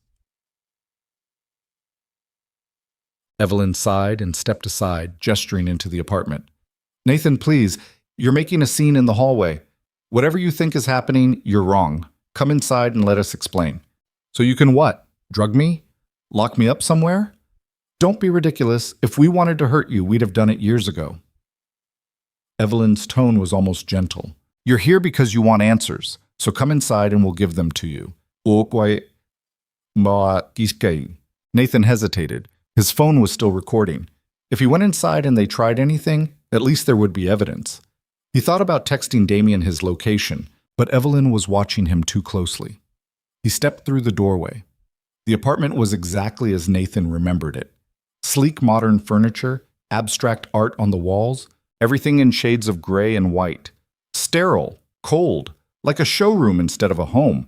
Michael closed the door behind him. The click of the lock sounded too loud in the quiet space. "Sit," Evelyn said, gesturing to the couch. "I'd rather stand." "Suit yourself." Evelyn moved to the bar cart near the window and poured herself a glass of wine. She didn't offer Nathan any. "Where should we start? How about with the truth? Did you terrorize Victoria into disappearing?" Michael answered before Evelyn could. "Victoria's disappearance was her own choice. We simply provided motivation for her to make the right decision. By threatening to kill her son." "That's what she told you?" Michael's expression was bemused. "Interesting. She always did have a flair for the dramatic." Nathan's hands clenched into fists. "I heard you, just now, through the door. Evelyn said you couldn't keep one woman off the streets. And you assumed that meant we were hunting her?" Evelyn took a sip of her wine. "Nathan, we weren't hunting Victoria. We were watching her, making sure she didn't do anything stupid like come back and complicate everything we'd built. You stole her company. We acquired her assets through legal means after she was declared dead. There's a difference. She's not dead. Legally, she is. And legally, that's all that matters." Michael moved to stand beside Evelyn. They looked comfortable together, like they'd been partners for a long time. "Victoria Hale died 3 years ago. The woman in that hospital is just someone who looks like her." Nathan's mind was reeling. "You faked the DNA results." We ensured the investigation reached the correct conclusion.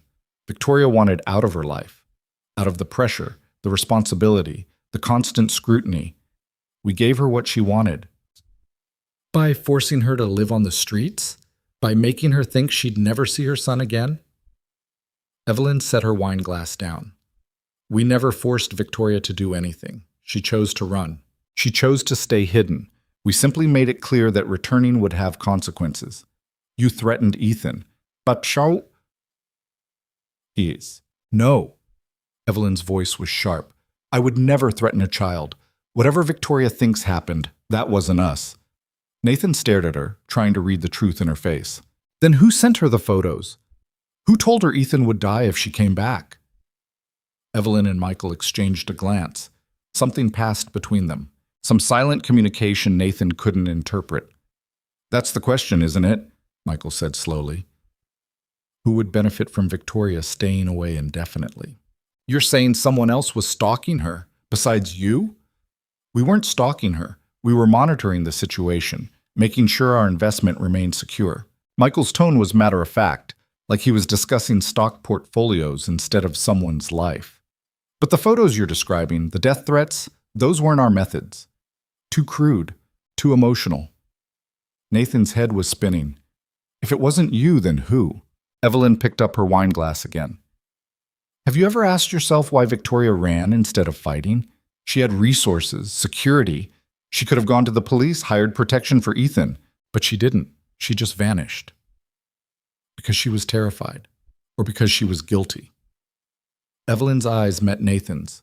What if Victoria wasn't the victim in all this? What if she knew exactly what was happening with her company and decided to run before it all fell apart?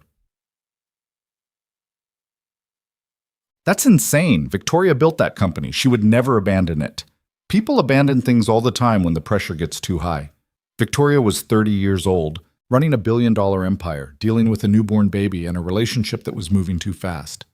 Maybe she cracked. Nathan shook his head. You're twisting everything, making her the villain when you're the ones who stole from her. We didn't steal anything. We salvaged what we could from a sinking ship. Michael's voice hardened. Victoria's company was hemorrhaging money, bad investments, poor management decisions, projects that were never going to turn a profit. She was months away from bankruptcy when she disappeared. We stepped in and turned it around. And made yourself rich in the process. That's how business works, Mr. Mercer. We took a risk. It paid off. Now we own 70% of a company worth over $1 billion. Victoria's welcome to contest the sale if she thinks she has a case. But she won't. Because deep down, she knows we saved her from her own incompetence. Nathan's phone was still recording in his pocket, capturing every word. But even with the evidence, he wasn't sure it would be enough. These people had lawyers, money, connections. They'd buried Victoria's disappearance under forged documents and false DNA results. What was to stop them from burying this too? What do you want from me? Nathan asked. Evelyn smiled. It didn't reach her eyes. We want you to convince Victoria to let this go, to accept that her old life is over and move on.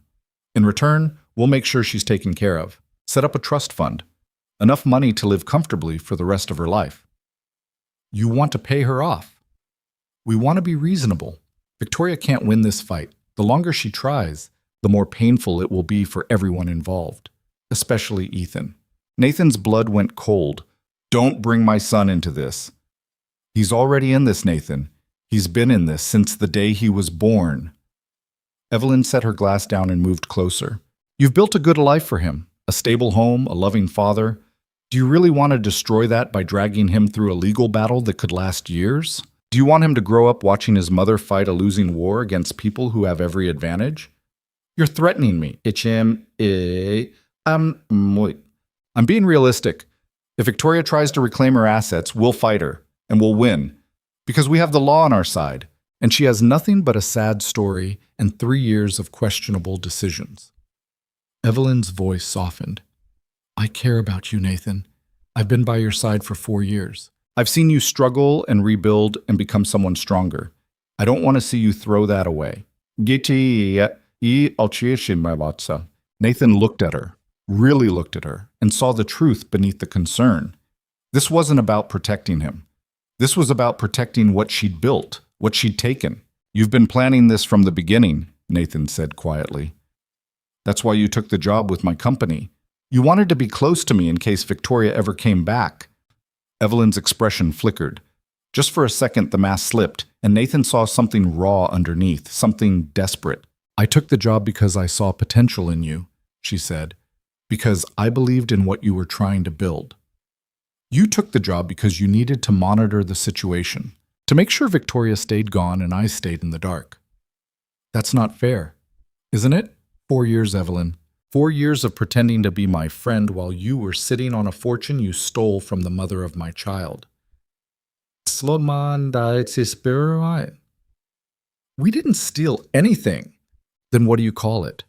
What do you call forcing someone out of their own life and taking everything they built?" Michael stepped forward. "This conversation is going in circles. Nathan, you need to make a choice. Either you accept our offer and convince Victoria to do the same, or we make things very difficult for both of you." "How difficult?" "Bhati, we'll start by filing a lawsuit against Victoria for fraud. We'll claim she faked her own death to avoid her debts and is now trying to extort money from the rightful owners of her former assets. We'll drag her through depositions and court appearances until she breaks.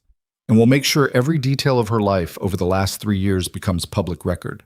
Where she slept, what she did to survive, every humiliating moment." Nathan's stomach turned. "You're monsters. We're business people. There's a difference." Michael moved to the door and opened it. "You have 48 hours to decide. After that, we move forward with legal action.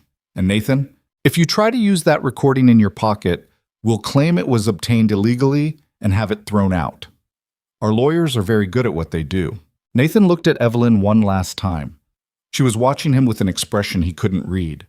Part regret, part determination, part something else he didn't want to name. "I trusted you," Nathan said. "I know." Evelyn's voice was barely a whisper.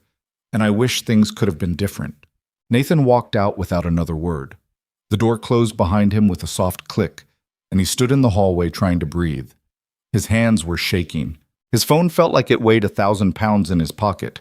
He pulled it out and stopped the recording. 7 minutes and 32 seconds of conversation. Admissions of monitoring Victoria, manipulating her disappearance, stealing her assets. It should have been enough. But Michael was right. They'd claim the recording was illegal. They'd tie it up in court until it became useless. Nathan needed something more, something irrefutable. He called Damien as he walked to his car.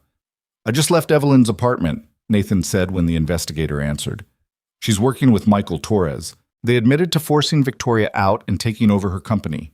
Tell me you recorded it." "I did, but they know about it. They're threatening legal action if we try to use it," Damien swore. "Where are you now?"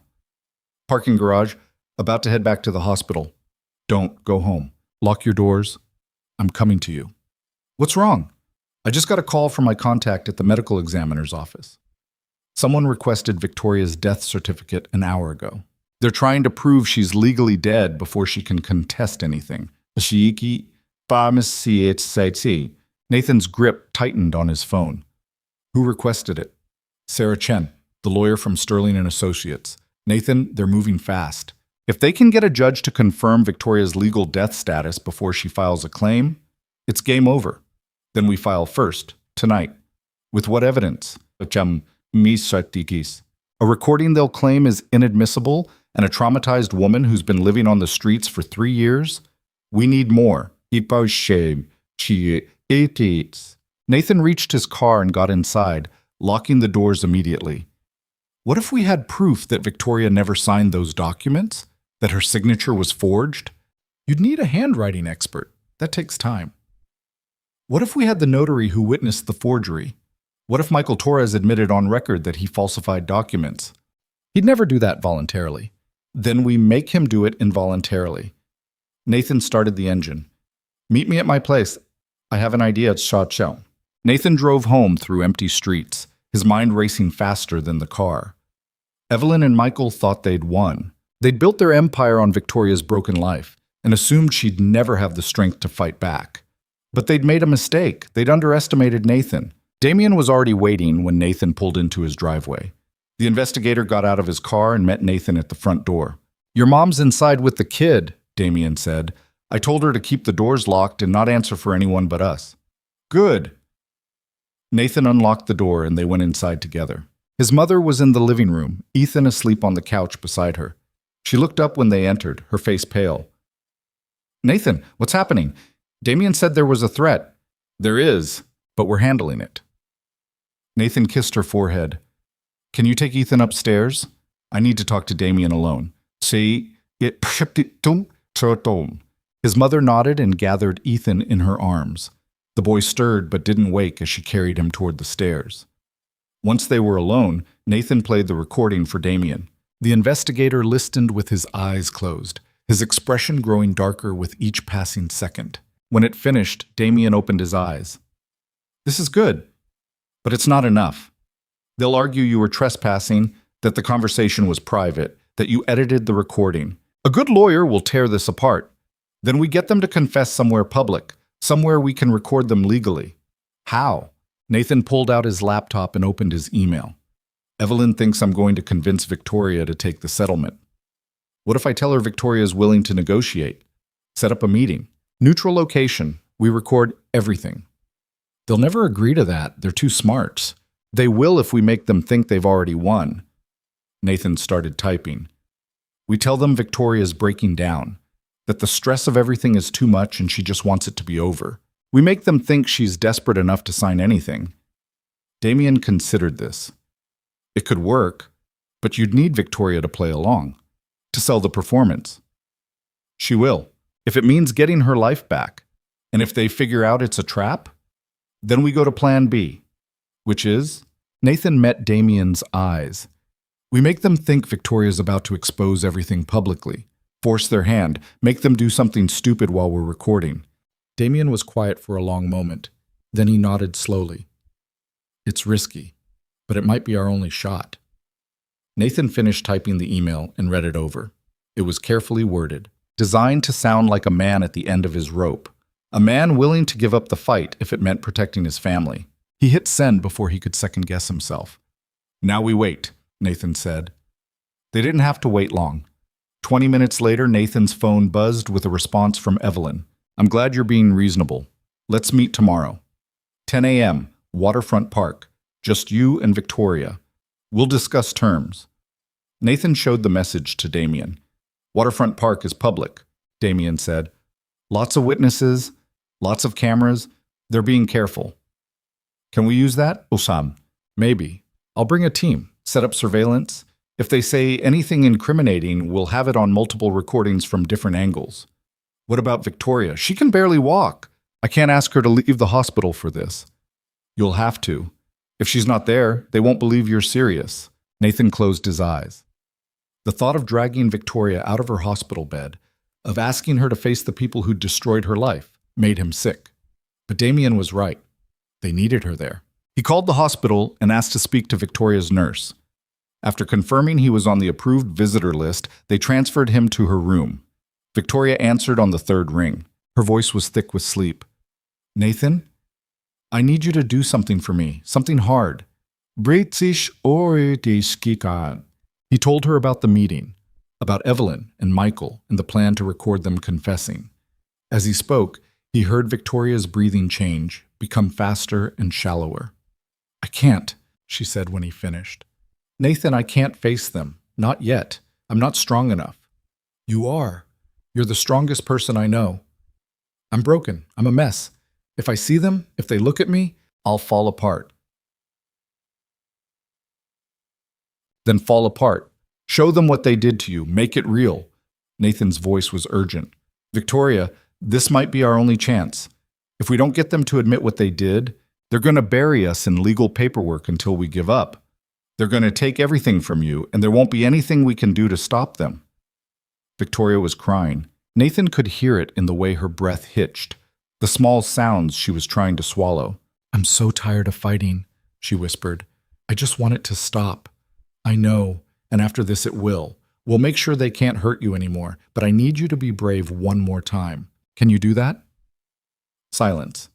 Then, so quietly, Nathan almost missed it. "Okay. I'll pick you up tomorrow morning, 9:30. We'll go together." "Nathan?" "Yeah?" "What if this doesn't work? What if we go through all this and they still win?" Nathan looked at Damien, who was watching him with a grim expression. "Then we'll figure out Plan C," Nathan said. "But they're not going to win. I promise you that." After he hung up, Nathan sat at his kitchen table with his head in his hands. Everything was moving too fast. 3 days ago, his life had been normal, predictable. Now he was planning a sting operation against his own assistant and the man who'd destroyed the woman he loved. "You should get some sleep," Damien said. "Tomorrow's going to be a long day." "I don't think I can sleep." "Try anyway. You need to be sharp for this." Damien left a few minutes later, promising to have his surveillance team in place by 9 the next morning. Nathan locked the door behind him and climbed the stairs to check on Ethan. His son was sprawled across his small bed, one arm flung over his head, his mouth slightly open. Nathan sat on the edge of the bed and watched him sleep. This innocent, perfect child had been used as leverage, had been photographed while he slept by someone who wanted to terrorize his mother. Nathan reached out and brushed Ethan's hair back from his forehead. The boy stirred, his eyes opening just a crack. "Daddy?" "I'm here, buddy. Go back to sleep." "Are you sad?" "What?" The question caught Nathan off guard. "Why would I be sad?" "You look sad, like when the tower falls down." Nathan managed a smile. "Sometimes towers fall down, but we always build them again, right? Even better than before." "Even better," Ethan agreed sleepily, his eyes closed again. Nathan sat there until Ethan's breathing evened out, then went to his own room. He lay on top of the covers fully dressed, staring at the ceiling, and thought about tomorrow. If everything went according to plan, they'd have the evidence they needed to destroy Evelyn and Michael, to take back what had been stolen. But if it didn't work, if they realized it was a trap, if they turned the tables somehow, Nathan didn't let himself finish that thought. He had to believe this would work, had to believe that somewhere in the universe, there was still justice for people like Victoria. He must have fallen asleep eventually because the next thing he knew, sunlight was streaming through his window and his alarm was blaring.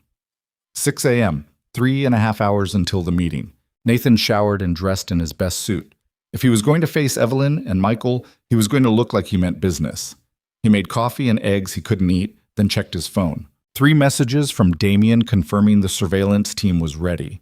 One from Evelyn with the exact coordinates for the meeting location, and one from an unknown number that made Nathan's blood run cold. "You're making a mistake. Call it off before someone gets hurt." Nathan stared at the message. Unknown sender. Sent at 5:30 that morning. Someone knew about the meeting. Someone was watching. He forwarded it to Damien, who called immediately. "Where did this come from?" Damien demanded. "I don't know. Unknown number." "It could be a bluff, trying to scare you off. Or it could be a real threat. Either way, we're committed now. If we back out, they'll know we're on to them." Nathan's mother appeared in the kitchen doorway, already dressed, her expression worried. "I heard you moving around," she said. "What time is the meeting?" 10. "I'm picking Victoria up at 9:30, Sal." "I don't like this, Nathan. These people are dangerous." "I know, but we don't have a choice." His mother crossed the room and pulled him into a hug. "Be careful, please." "I will. Keep Ethan inside today. Don't answer the door for anyone." "I won't." Nathan left the house at 9, his stomach in knots. The drive to the hospital felt like it took forever, and no time at all. Victoria was waiting in a wheelchair by the nurses' station, dressed in clothes that hung off her skeletal frame. One of the nurses had helped her wash her hair, and it fell in damp waves around her shoulders.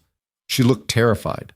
"I signed myself out against medical advice," Victoria said as Nathan approached. "The doctor thinks I'm insane. Maybe we both are." Nathan took the handles of the wheelchair. "Ready?" "No, but let's do it anyway."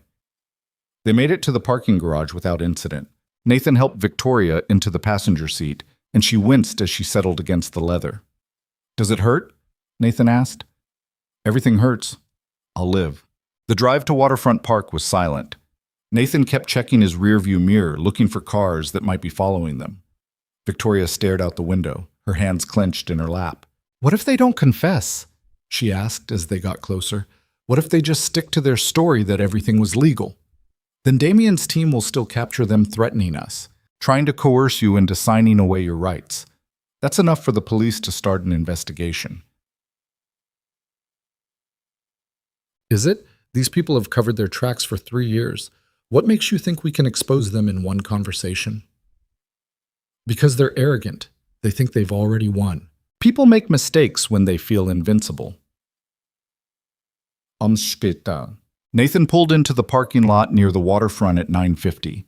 Damien's van was already there, parked 3 spaces away with tinted windows.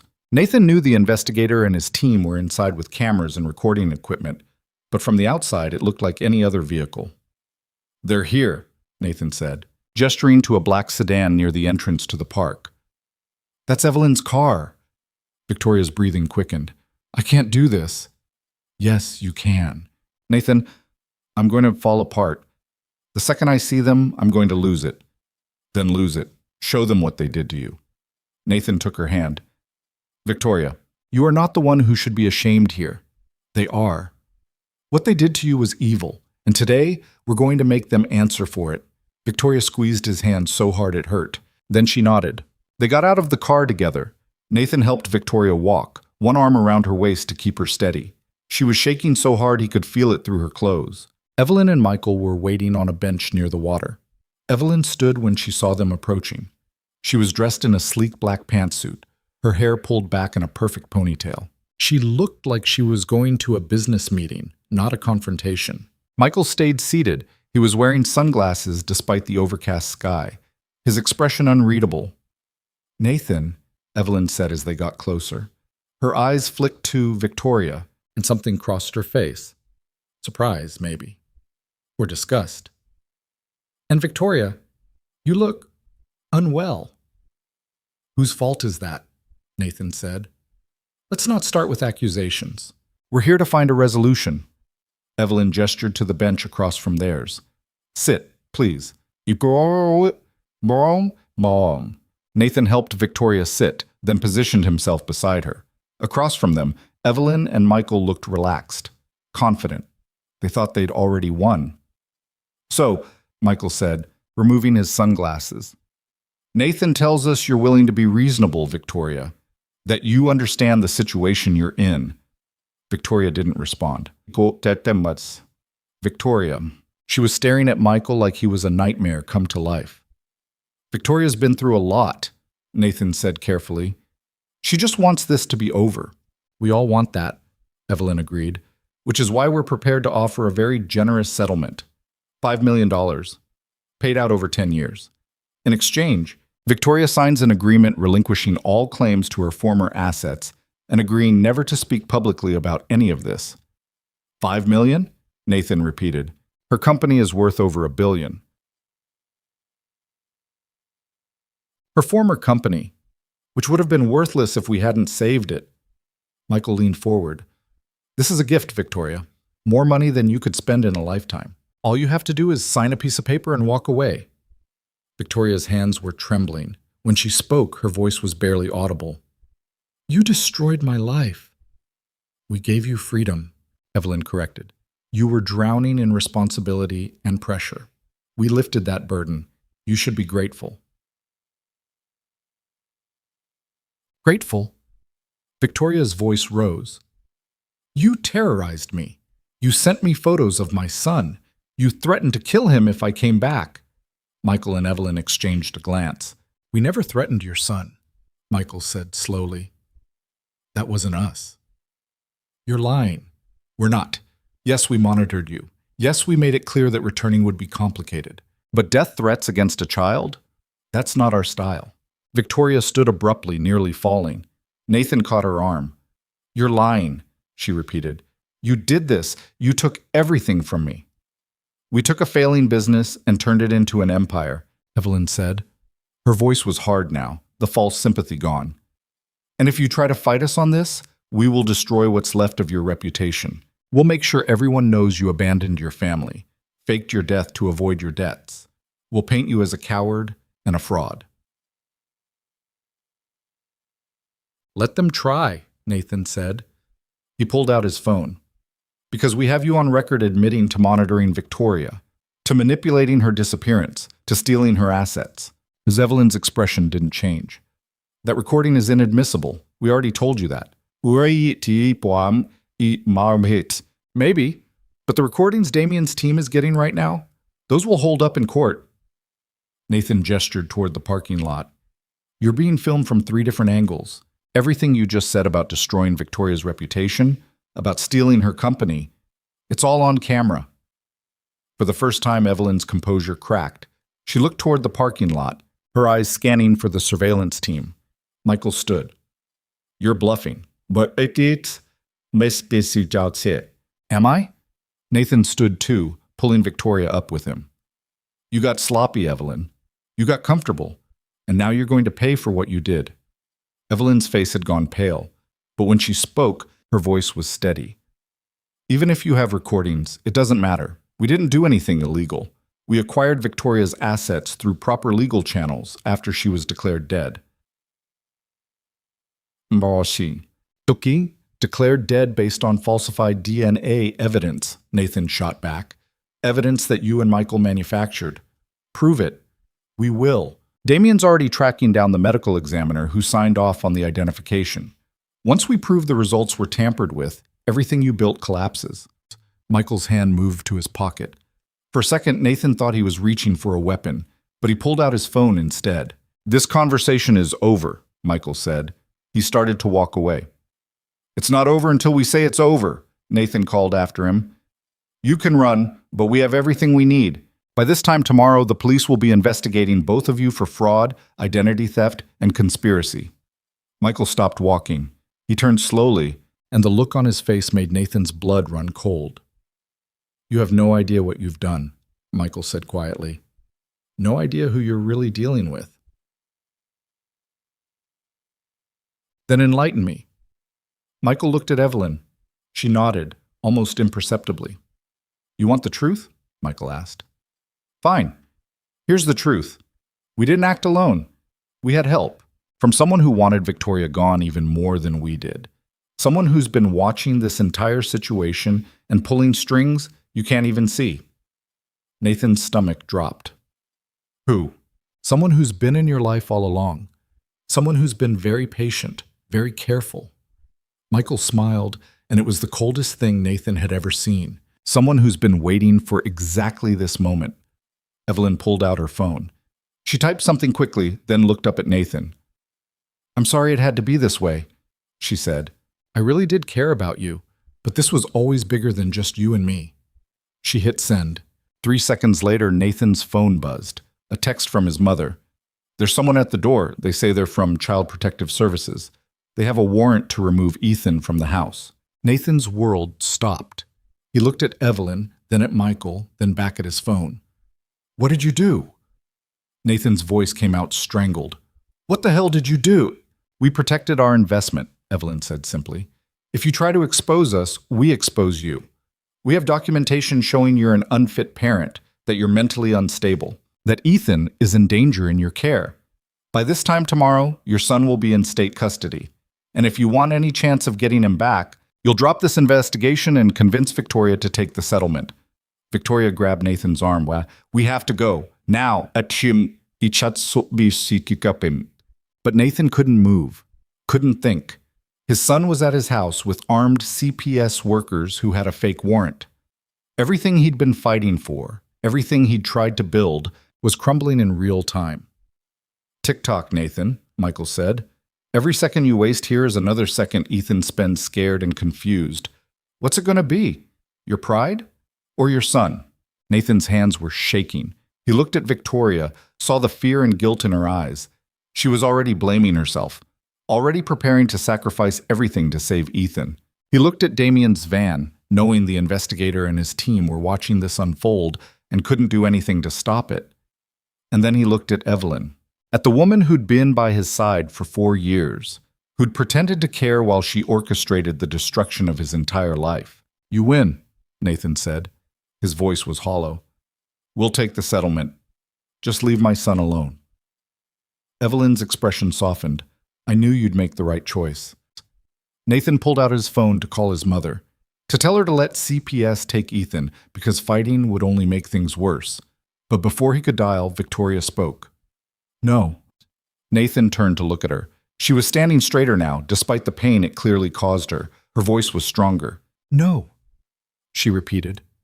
I'm not letting you do this anymore. I'm not letting you use my son as a weapon. Victoria, Nathan started. They're bluffing, Victoria said. She was looking directly at Evelyn now.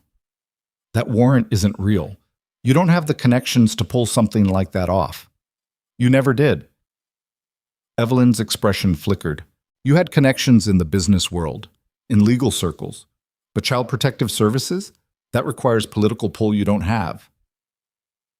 Victoria took a step forward. You're desperate. This is a Hail Mary because you know we have you cornered. Nathan's phone buzzed again, another text from his mother. False alarm. They left. Said there was a clerical error with the paperwork. Ethan's fine. Nathan showed the text to Victoria.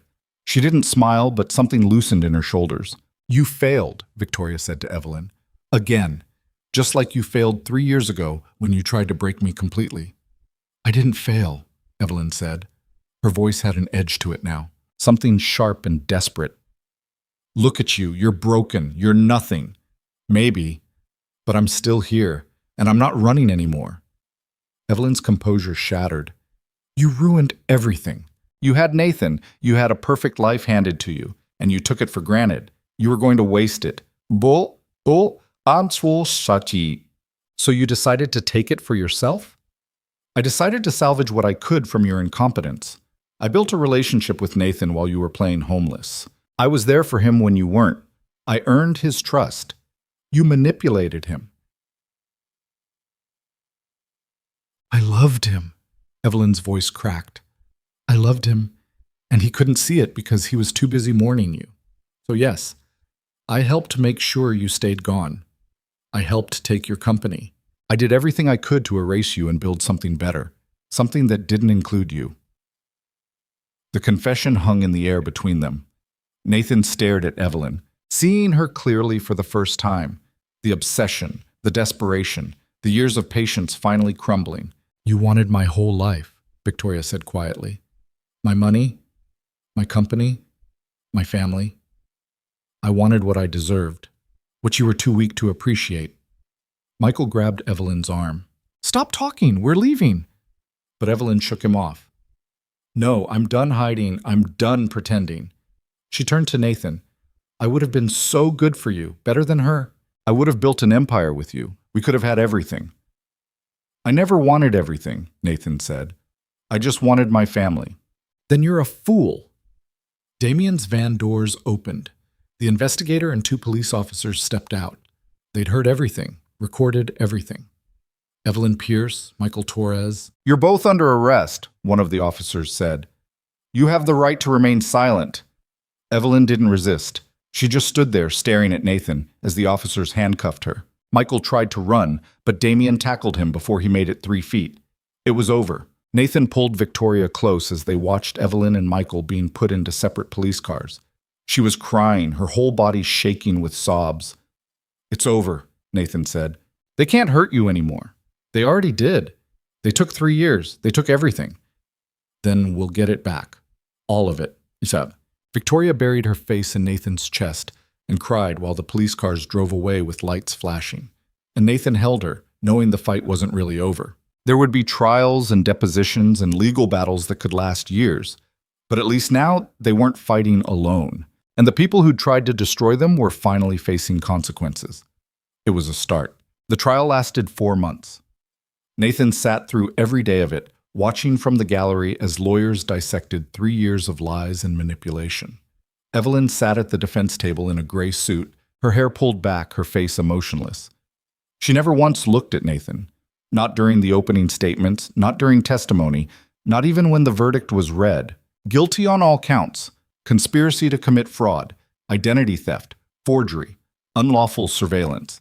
The judge sentenced her to 18 years in federal prison. Michael Torres got 22. Nathan waited for some feeling of satisfaction to settle in his chest, some sense of justice being served. But all he felt was tired. Victoria didn't come to the trial. She couldn't. The thought of sitting in the same room as Evelyn sent her into panic attacks that left her gasping for air on the bathroom floor. Her therapist said it was trauma response, that her brain was protecting itself from reliving the terror. Nathan didn't push. He just took notes during each session and came home to tell Victoria what she'd missed. "It's over," Nathan said the night after the sentencing. He found Victoria in the guest room of his house, sitting by the window and staring out at the darkening sky. She'd been staying there for 3 weeks now, ever since the hospital discharged her. "They're both going to prison for a long time." Victoria nodded, but didn't turn around. "Does it feel like it's over to you?" "No," Nathan admitted. "Not yet." "Me neither." Nathan sat down on the edge of the bed. The guest room was the only space in the house where Victoria seemed comfortable. She'd asked him not to change anything, not to bring in any of her old belongings or try to make it feel like home. She said she didn't know what home felt like anymore. "The lawyers say we can start the process of reclaiming your assets next week," Nathan said. "Most of Meridian Holdings' acquisitions will be reversed. Your company will be yours again." "I don't want it." Nathan looked up. "What?" "I don't want the company. I don't want any of it." Victoria finally turned to face him. Her eyes were red-rimmed, dark circles beneath them that makeup couldn't hide. "That life is gone. I can't go back to being that person. You don't have to be the same person. You can rebuild it however you want." Nathan, I lived on the streets for 3 years because I was terrified someone would murder my son. I watched people die from cold and hunger and hopelessness. I saw things that are burned into my brain forever. You think I can just put on a suit and walk into a boardroom and pretend none of that happened? No, but I think you can find a way to use what happened, to turn it into something meaningful. Victoria laughed, and the sound was bitter. "There's nothing meaningful about what happened to me. It was just cruelty, just waste." "Then make it not a waste. Take that company back and do something good with it." "Like what?" "I don't know. You're the billionaire. Figure it out." Victoria stared at him for a long moment. Then something shifted in her expression. Not quite a smile, but close. "You're very pushy for someone who found me dying in the rain." "Someone has to be. You're very stubborn for someone who's supposed to be broken." This time Victoria did smile, small and fragile but real. "I am broken, Nathan. I don't know if I'll ever be fixed." "Then we'll be broken together. That's allowed." Victoria stood and crossed the room. She sat beside Nathan on the bed, close enough that their shoulders touched.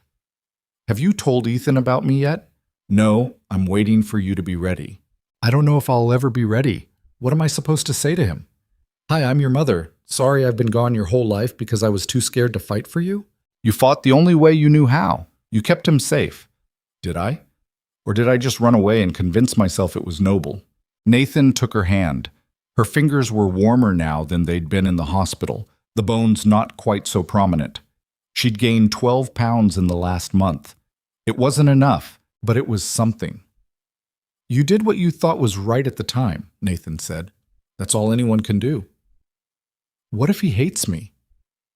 "He won't hate you. He's 3 years old. He doesn't even understand hate yet. But someday he will. Someday he'll be old enough to ask why I wasn't there, why I chose fear over being his mother. What do I tell him then?" Nathan didn't have an answer for that. He'd been asking himself the same question for weeks. How do you explain to a child that the world is cruel enough to use him as a weapon?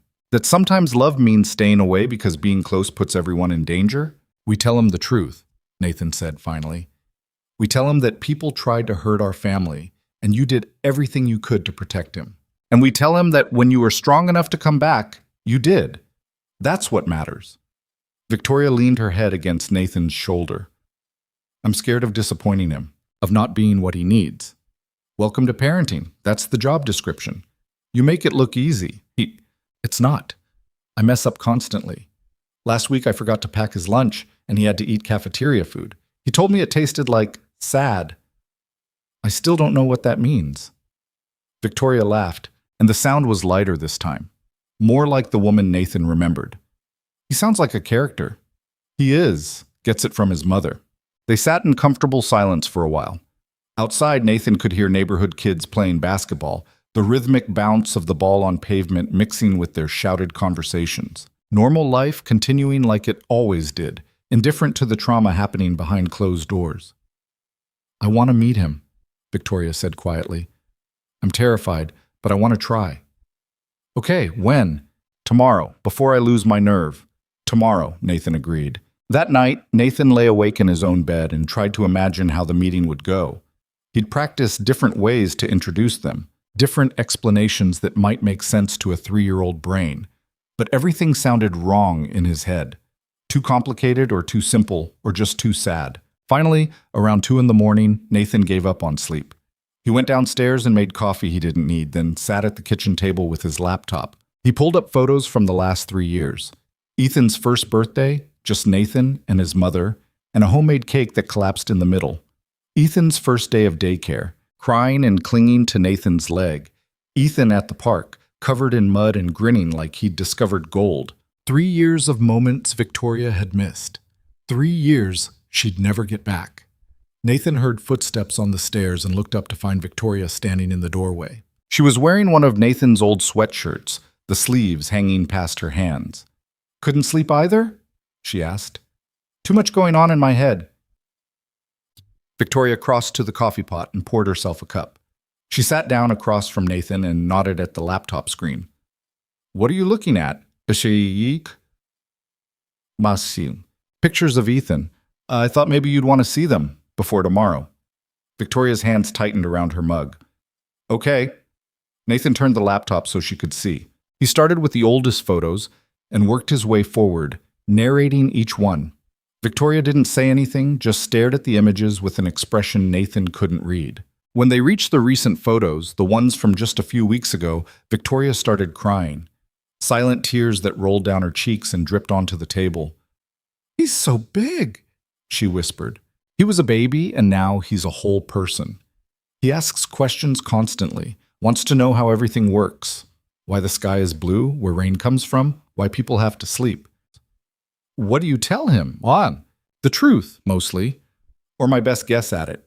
Sometimes I make things up when I don't know the answer. Last week he asked me why birds don't fall out of the sky when they sleep. I told him they have special invisible hooks in their feet. He believed me completely." Victoria laughed through her tears. "That's terrible parenting." "I know, but it made him happy. And honestly, I have no idea how birds sleep. Do you?" "No." "Then I'm standing by my answer, Sem." Victoria wiped her eyes with the sleeve of the sweatshirt. "Thank you for showing me these, for letting me see what I missed." "You didn't miss it. You just weren't here for it." "There's a difference." "Is there?" "Yeah. Missing something implies you had a choice. You didn't." Victoria stared down at her coffee. "I had a choice every day for 3 years, Nathan. I could have come back. Could have trusted you to protect us. But I didn't. I chose fear over faith. And that choice kept Ethan alive. Evelyn and Michael proved they were willing to do anything to get what they wanted. If you'd come back earlier, if you'd fought them before we had proof, they might have done something worse. Or they might have backed down. We'll never know. No, we won't. But second-guessing every decision you made isn't going to change anything. All we can do is move forward. Victoria met his eyes. "Do you really believe that? That we can just move forward and everything will be okay?" "I believe we can try. And that has to be enough." The next morning, Nathan woke Ethan earlier than usual. The boy was cranky, rubbing his eyes and asking why they couldn't sleep more. Nathan got him dressed and made pancakes, which improved Ethan's mood considerably. "Buddy, I need to talk to you about something," Nathan said as they ate. Ethan looked up from his pancakes, syrup on his chin. "What? You know how some kids have mommies and daddies and you just have me and grandma?" "Uh-huh. Well, you do have a mommy. She just hasn't been able to visit for a long time because she was sick." Ethan considered this. "Is she better now?" "She's getting better, and she wants to meet you. Would that be okay?" "When?" "Today. She's here in the house." Ethan's eyes widened. "Right now?" "Right now. Can I finish my pancakes first?" Nathan smiled despite the anxiety churning in his stomach. Yeah, buddy, finish your pancakes. While Ethan ate, Nathan texted Victoria that they were almost ready. She responded with a single word. Okay. When Ethan's plate was empty, Nathan led him to the living room. Victoria was already there, sitting on the couch with her hands folded in her lap. She'd dressed carefully that morning, choosing a soft blue sweater and jeans that were still too big on her. She'd put on makeup to hide the worst of the dark circles, and she'd pulled her hair back in a simple ponytail. She looked nervous. Terrified, actually. Ethan stopped in the doorway when he saw her. He moved closer to Nathan, pressing against his leg. Ethan, this is Victoria, Nathan said gently. Your mom. Victoria's eyes filled with tears, but she blinked them back. She managed a smile that wobbled at the edges. Hi, Ethan. Ethan stared at her. Then he looked up at Nathan. She doesn't look like my mom. What do you think your mom looks like? Nathan asked. Like you, but a girl. Victoria laughed, and the sound broke some of the tension in the room. I'm sorry I don't look like your dad, but I am your mom. I've been away for a while, but I'm here now. Where were you? The question hung in the air. Nathan had prepared for this, had told Victoria they'd need an answer a 3-year-old could understand. But hearing Ethan ask it so directly made everything feel impossibly heavy. I was sick, Victoria said. Her voice was steady, but Nathan could see her hands shaking. And I had to go away to get better, but I thought about you every single day. Did you miss me? More than anything in the world. Ethan seemed to accept this. He stepped away from Nathan and moved closer to Victoria. Can I see your hands? Victoria held them out, and Ethan studied them carefully. He touched one of the scars on her palm, tracing it with his finger. You have owies, he observed. I do, but they're getting better. Daddy kisses my owies. It makes them feel better. Does it? Uh-huh. Want me to kiss yours? Victoria's composure crumbled. She pulled Ethan into a hug, crying into his hair. Ethan stood there looking confused, then awkwardly patted her shoulder the way Nathan had taught him to do when someone was sad. It's okay, Ethan said. Daddy cries sometimes too. He says it's because he has feelings. Victoria laughed and cried at the same time. I have a lot of feelings right now. That's okay. Feelings are good. Even sad ones. Nathan watched from the doorway as his son comforted the mother he'd never known, and felt something break open in his chest. Not in a bad way. In the way that things break when they've been held too tight for too long, and finally have room to breathe. Over the next few weeks, Victoria and Ethan spent a little more time together each day. At first it was just an hour in the morning playing with blocks or reading books. Then it stretched to lunch, then whole afternoons. Ethan accepted Victoria's presence with the easy adaptability of children, asking questions when they occurred to him and moving on when he got answers. Victoria was the one who struggled. She'd break down crying in the middle of coloring because she'd missed teaching Ethan his colors. She'd panic when Ethan fell and scraped his knee because she hadn't been there for any of his other injuries. She'd watch Nathan and Ethan's easy rapport and feel like an outsider in her own family. Her therapist said it was normal, that rebuilding relationships after trauma took time and patience and a willingness to forgive yourself for not being perfect. Victoria said she didn't know how to forgive herself when there was so much to forgive. Nathan told her to start small. Forgive yourself for one thing, then another, then another. Eventually it would add up to something like peace. 6 months after the trial, Victoria made a decision. She sold her company. Not to Meridian Holdings or anyone connected to that nightmare, but to a consortium of her former employees who'd stayed loyal through everything. People who believed in the work more than the profit. She used the money to start something new. A foundation dedicated to helping people experiencing homelessness. Not just shelters and soup kitchens, though those were part of it, but job training programs, mental health services, housing assistance, all the things Victoria had desperately needed during those 3 years and couldn't find. I want to make sure no one else has to live that way, Victoria told Nathan when she explained the plan. I can't erase what happened to me, but maybe I can stop it from happening to someone else. You're going to change a lot of lives, Nathan said. I'm going to try. That's all I can promise. The foundation became Victoria's purpose. She worked 16-hour days, channeling all the energy she used to put into building her empire, into building something that mattered. Nathan worried she was pushing too hard, replacing one obsession with another. But her therapist said it was healthy, that finding meaning in suffering was part of healing. Nathan wasn't sure he believed in healing anymore. He believed in surviving, and getting through each day a little less broken than the one before. That seemed like enough. His own company thrived without Evelyn. Nathan hired a new assistant, an efficient older woman named Margaret, who had no interest in his personal life and thought working late was a sign of poor time management. She reorganized his entire office in the first week and told him his filing system was an embarrassment to organized professionals everywhere. Nathan had never been happier with an employee. He and Victoria didn't talk about the future, didn't discuss whether she'd move out of the guest room, or what their relationship was, or whether they'd ever be anything more than two people bound by trauma and a child they both loved. It felt too complicated to define, too fragile to examine too closely. But slowly, in small ways, they rebuilt something. They had dinner together every night, the three of them around the kitchen table. They took Ethan to the park on weekends. They watched movies after Ethan went to bed, sitting on opposite ends of the couch, with a careful distance between them.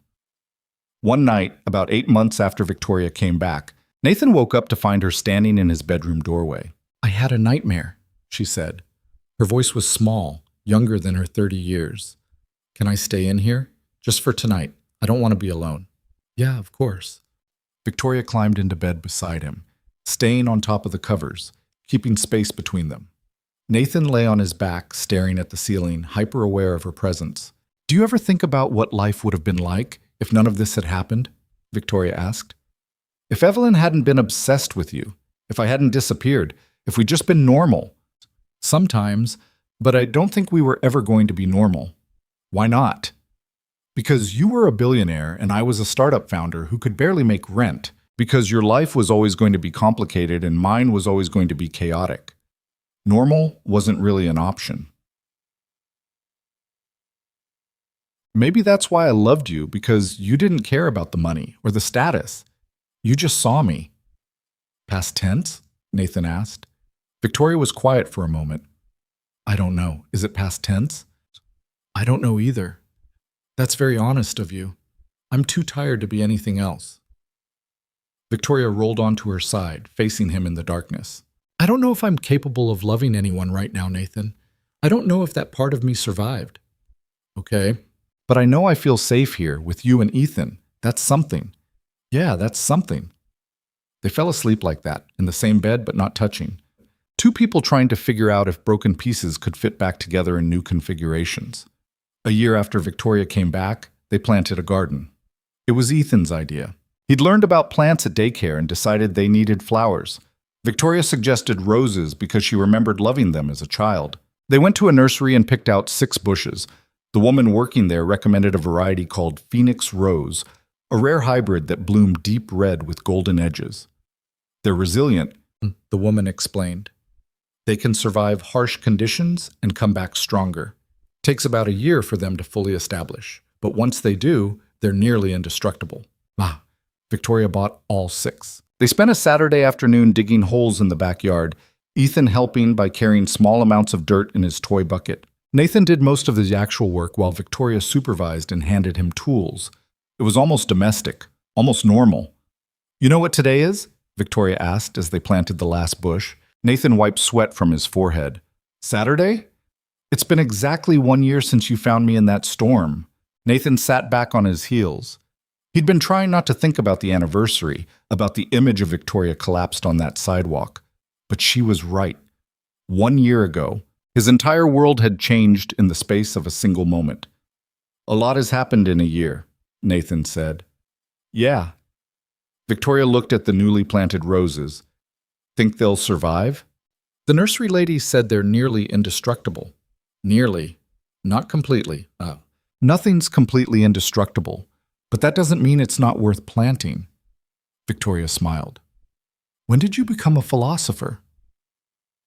"When I became a single father. You learn profound things at 3 in the morning when a toddler asks you why shadows exist." "What did you tell him?"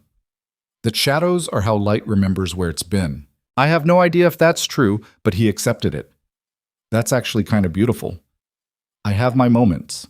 They stood there looking at the garden, 6 small rose bushes that would someday bloom into something worth seeing.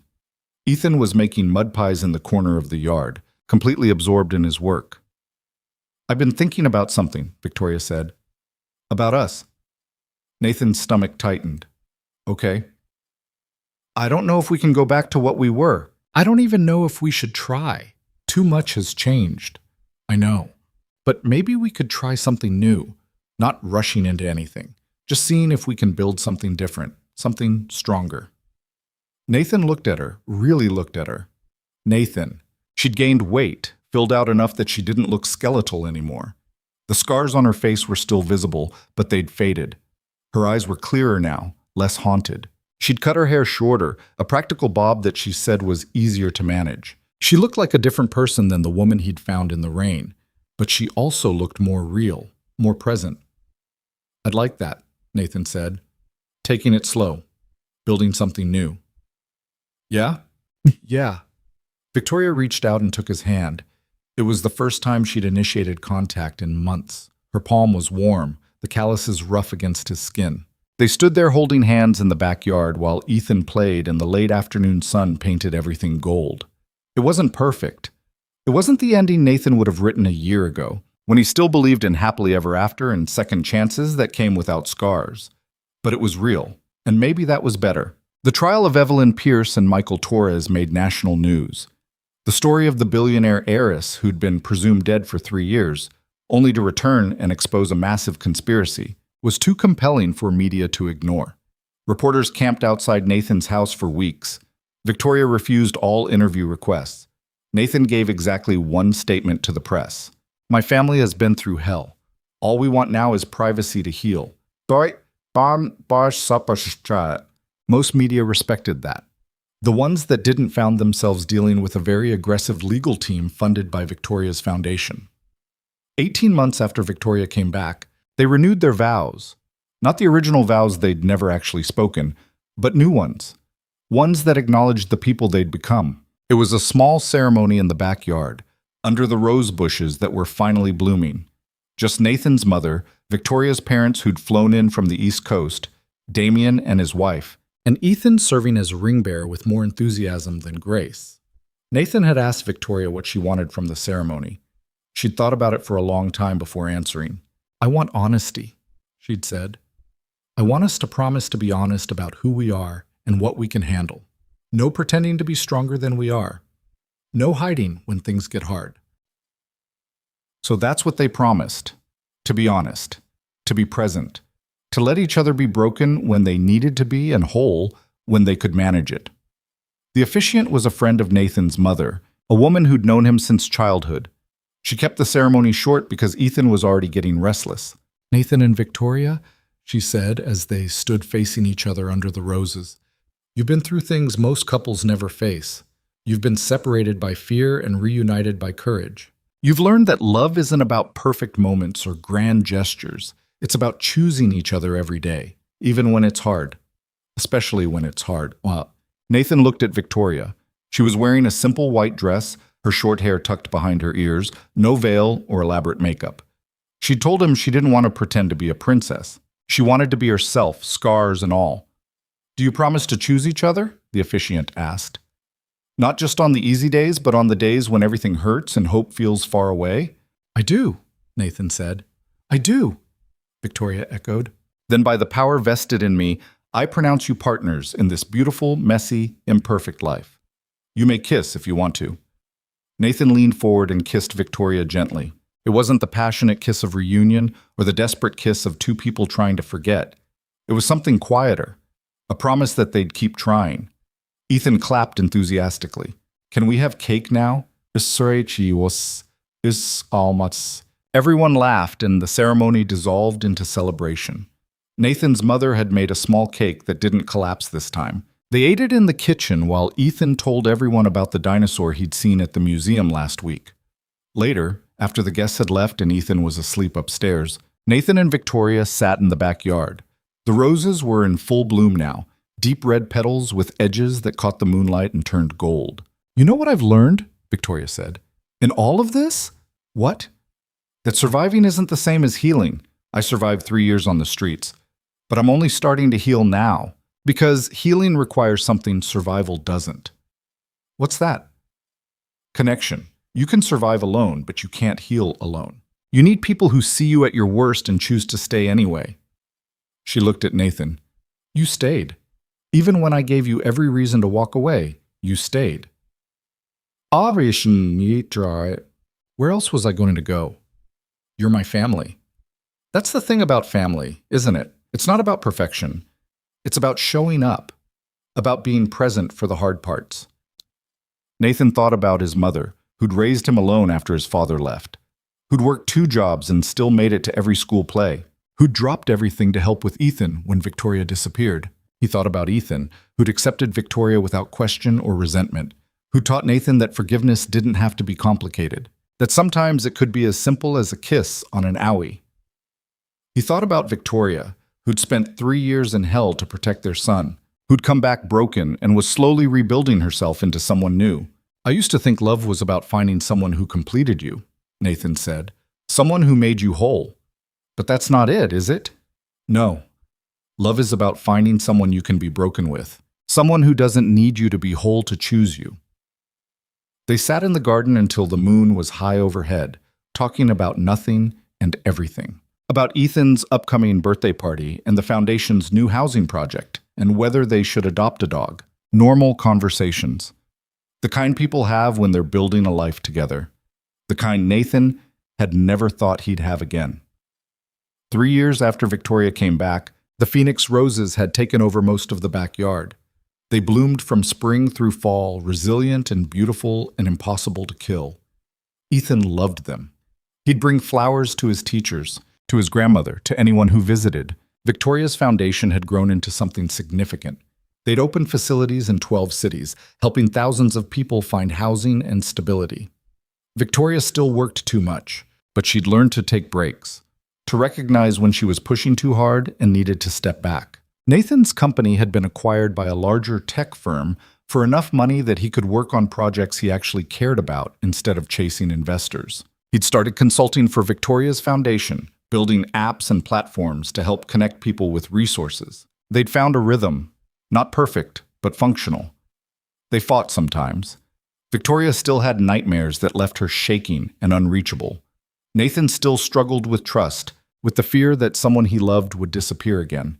But they'd learned to work through it, to talk instead of running, to ask for help instead of pretending they were fine. One evening, as they were putting Ethan to bed, their son asked a question he'd asked before. "Mom, where were you when I was a baby?" Victoria sat on the edge of his bed. She'd gotten better at answering this question, at finding words that were honest without being terrifying. "I was somewhere I didn't want to be," she said, "because some bad people were trying to hurt our family. So I left to keep you safe. But you're back now. I'm back now. And the bad people can't hurt us anymore?" "No, they can't." Ethan thought about this. That was brave. What was? Staying away to keep me safe. That was brave. Like a superhero. Victoria's eyes filled with tears. "You think so?" "Uh-huh. Superheroes always sacrifice stuff to save people. That's what makes them heroes." After Ethan fell asleep, Victoria told Nathan about the conversation. "I don't feel like a hero," she said. "I feel like someone who ran away." "You're both." "That's allowed." "Is it?" "Yeah, people aren't just one thing. You can be brave and scared, strong and broken, a hero and someone who ran away. All of it's true at the same time." Victoria leaned against him. They were sitting on the couch, the TV on, but neither of them watching it, just existing in the same space, comfortable with silence. "I think that's the hardest lesson," Victoria said. "Learning to live with contradictions, to be multiple things at once. Yeah, but I think it's also the most important one." They stayed up late that night talking about Ethan's birthday party and whether 6 years old was too young for a bike and what it meant to raise a child who'd never known the before times, who'd only ever known this version of their family, imperfect and pieced together from broken parts. Nathan thought about the tower Ethan had built that night 3 years ago, how it had fallen and they'd rebuilt it bigger and better. That's what life was, he realized. A series of things falling down and being rebuilt. Not better because they never fell, better because you learned from the falling. The phoenix roses bloomed that spring more abundantly than ever before. Nathan and Victoria stood in the garden on the anniversary of their vow renewal, looking at the mass of red and gold petals. "I never thought I'd make it this far," Victoria said. "When you found me that night, I was sure I was dying. I wanted to die. And now look at us." "Now look at us," Nathan agreed. "We're not perfect." "No, but we're here." "Yeah." Victoria reached for Nathan's hand. We're here." And that, Nathan thought, was the real ending. Not happily ever after, with all wounds healed and all problems solved. But here, present, choosing each other one day at a time, in a garden full of roses that survived by being too stubborn to die. Real love wasn't what the storybooks promised. It wasn't effortless or magical.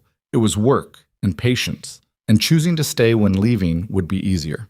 It was looking at someone who'd been broken by the world and saying, "I see you anyway. I choose you anyway." It was two people standing in a garden they'd planted together, watching flowers bloom from soil they'd tended through seasons of drought and storm. It was imperfect and difficult and more valuable than anything that came easy. It was real. And in the end, real was all that mattered.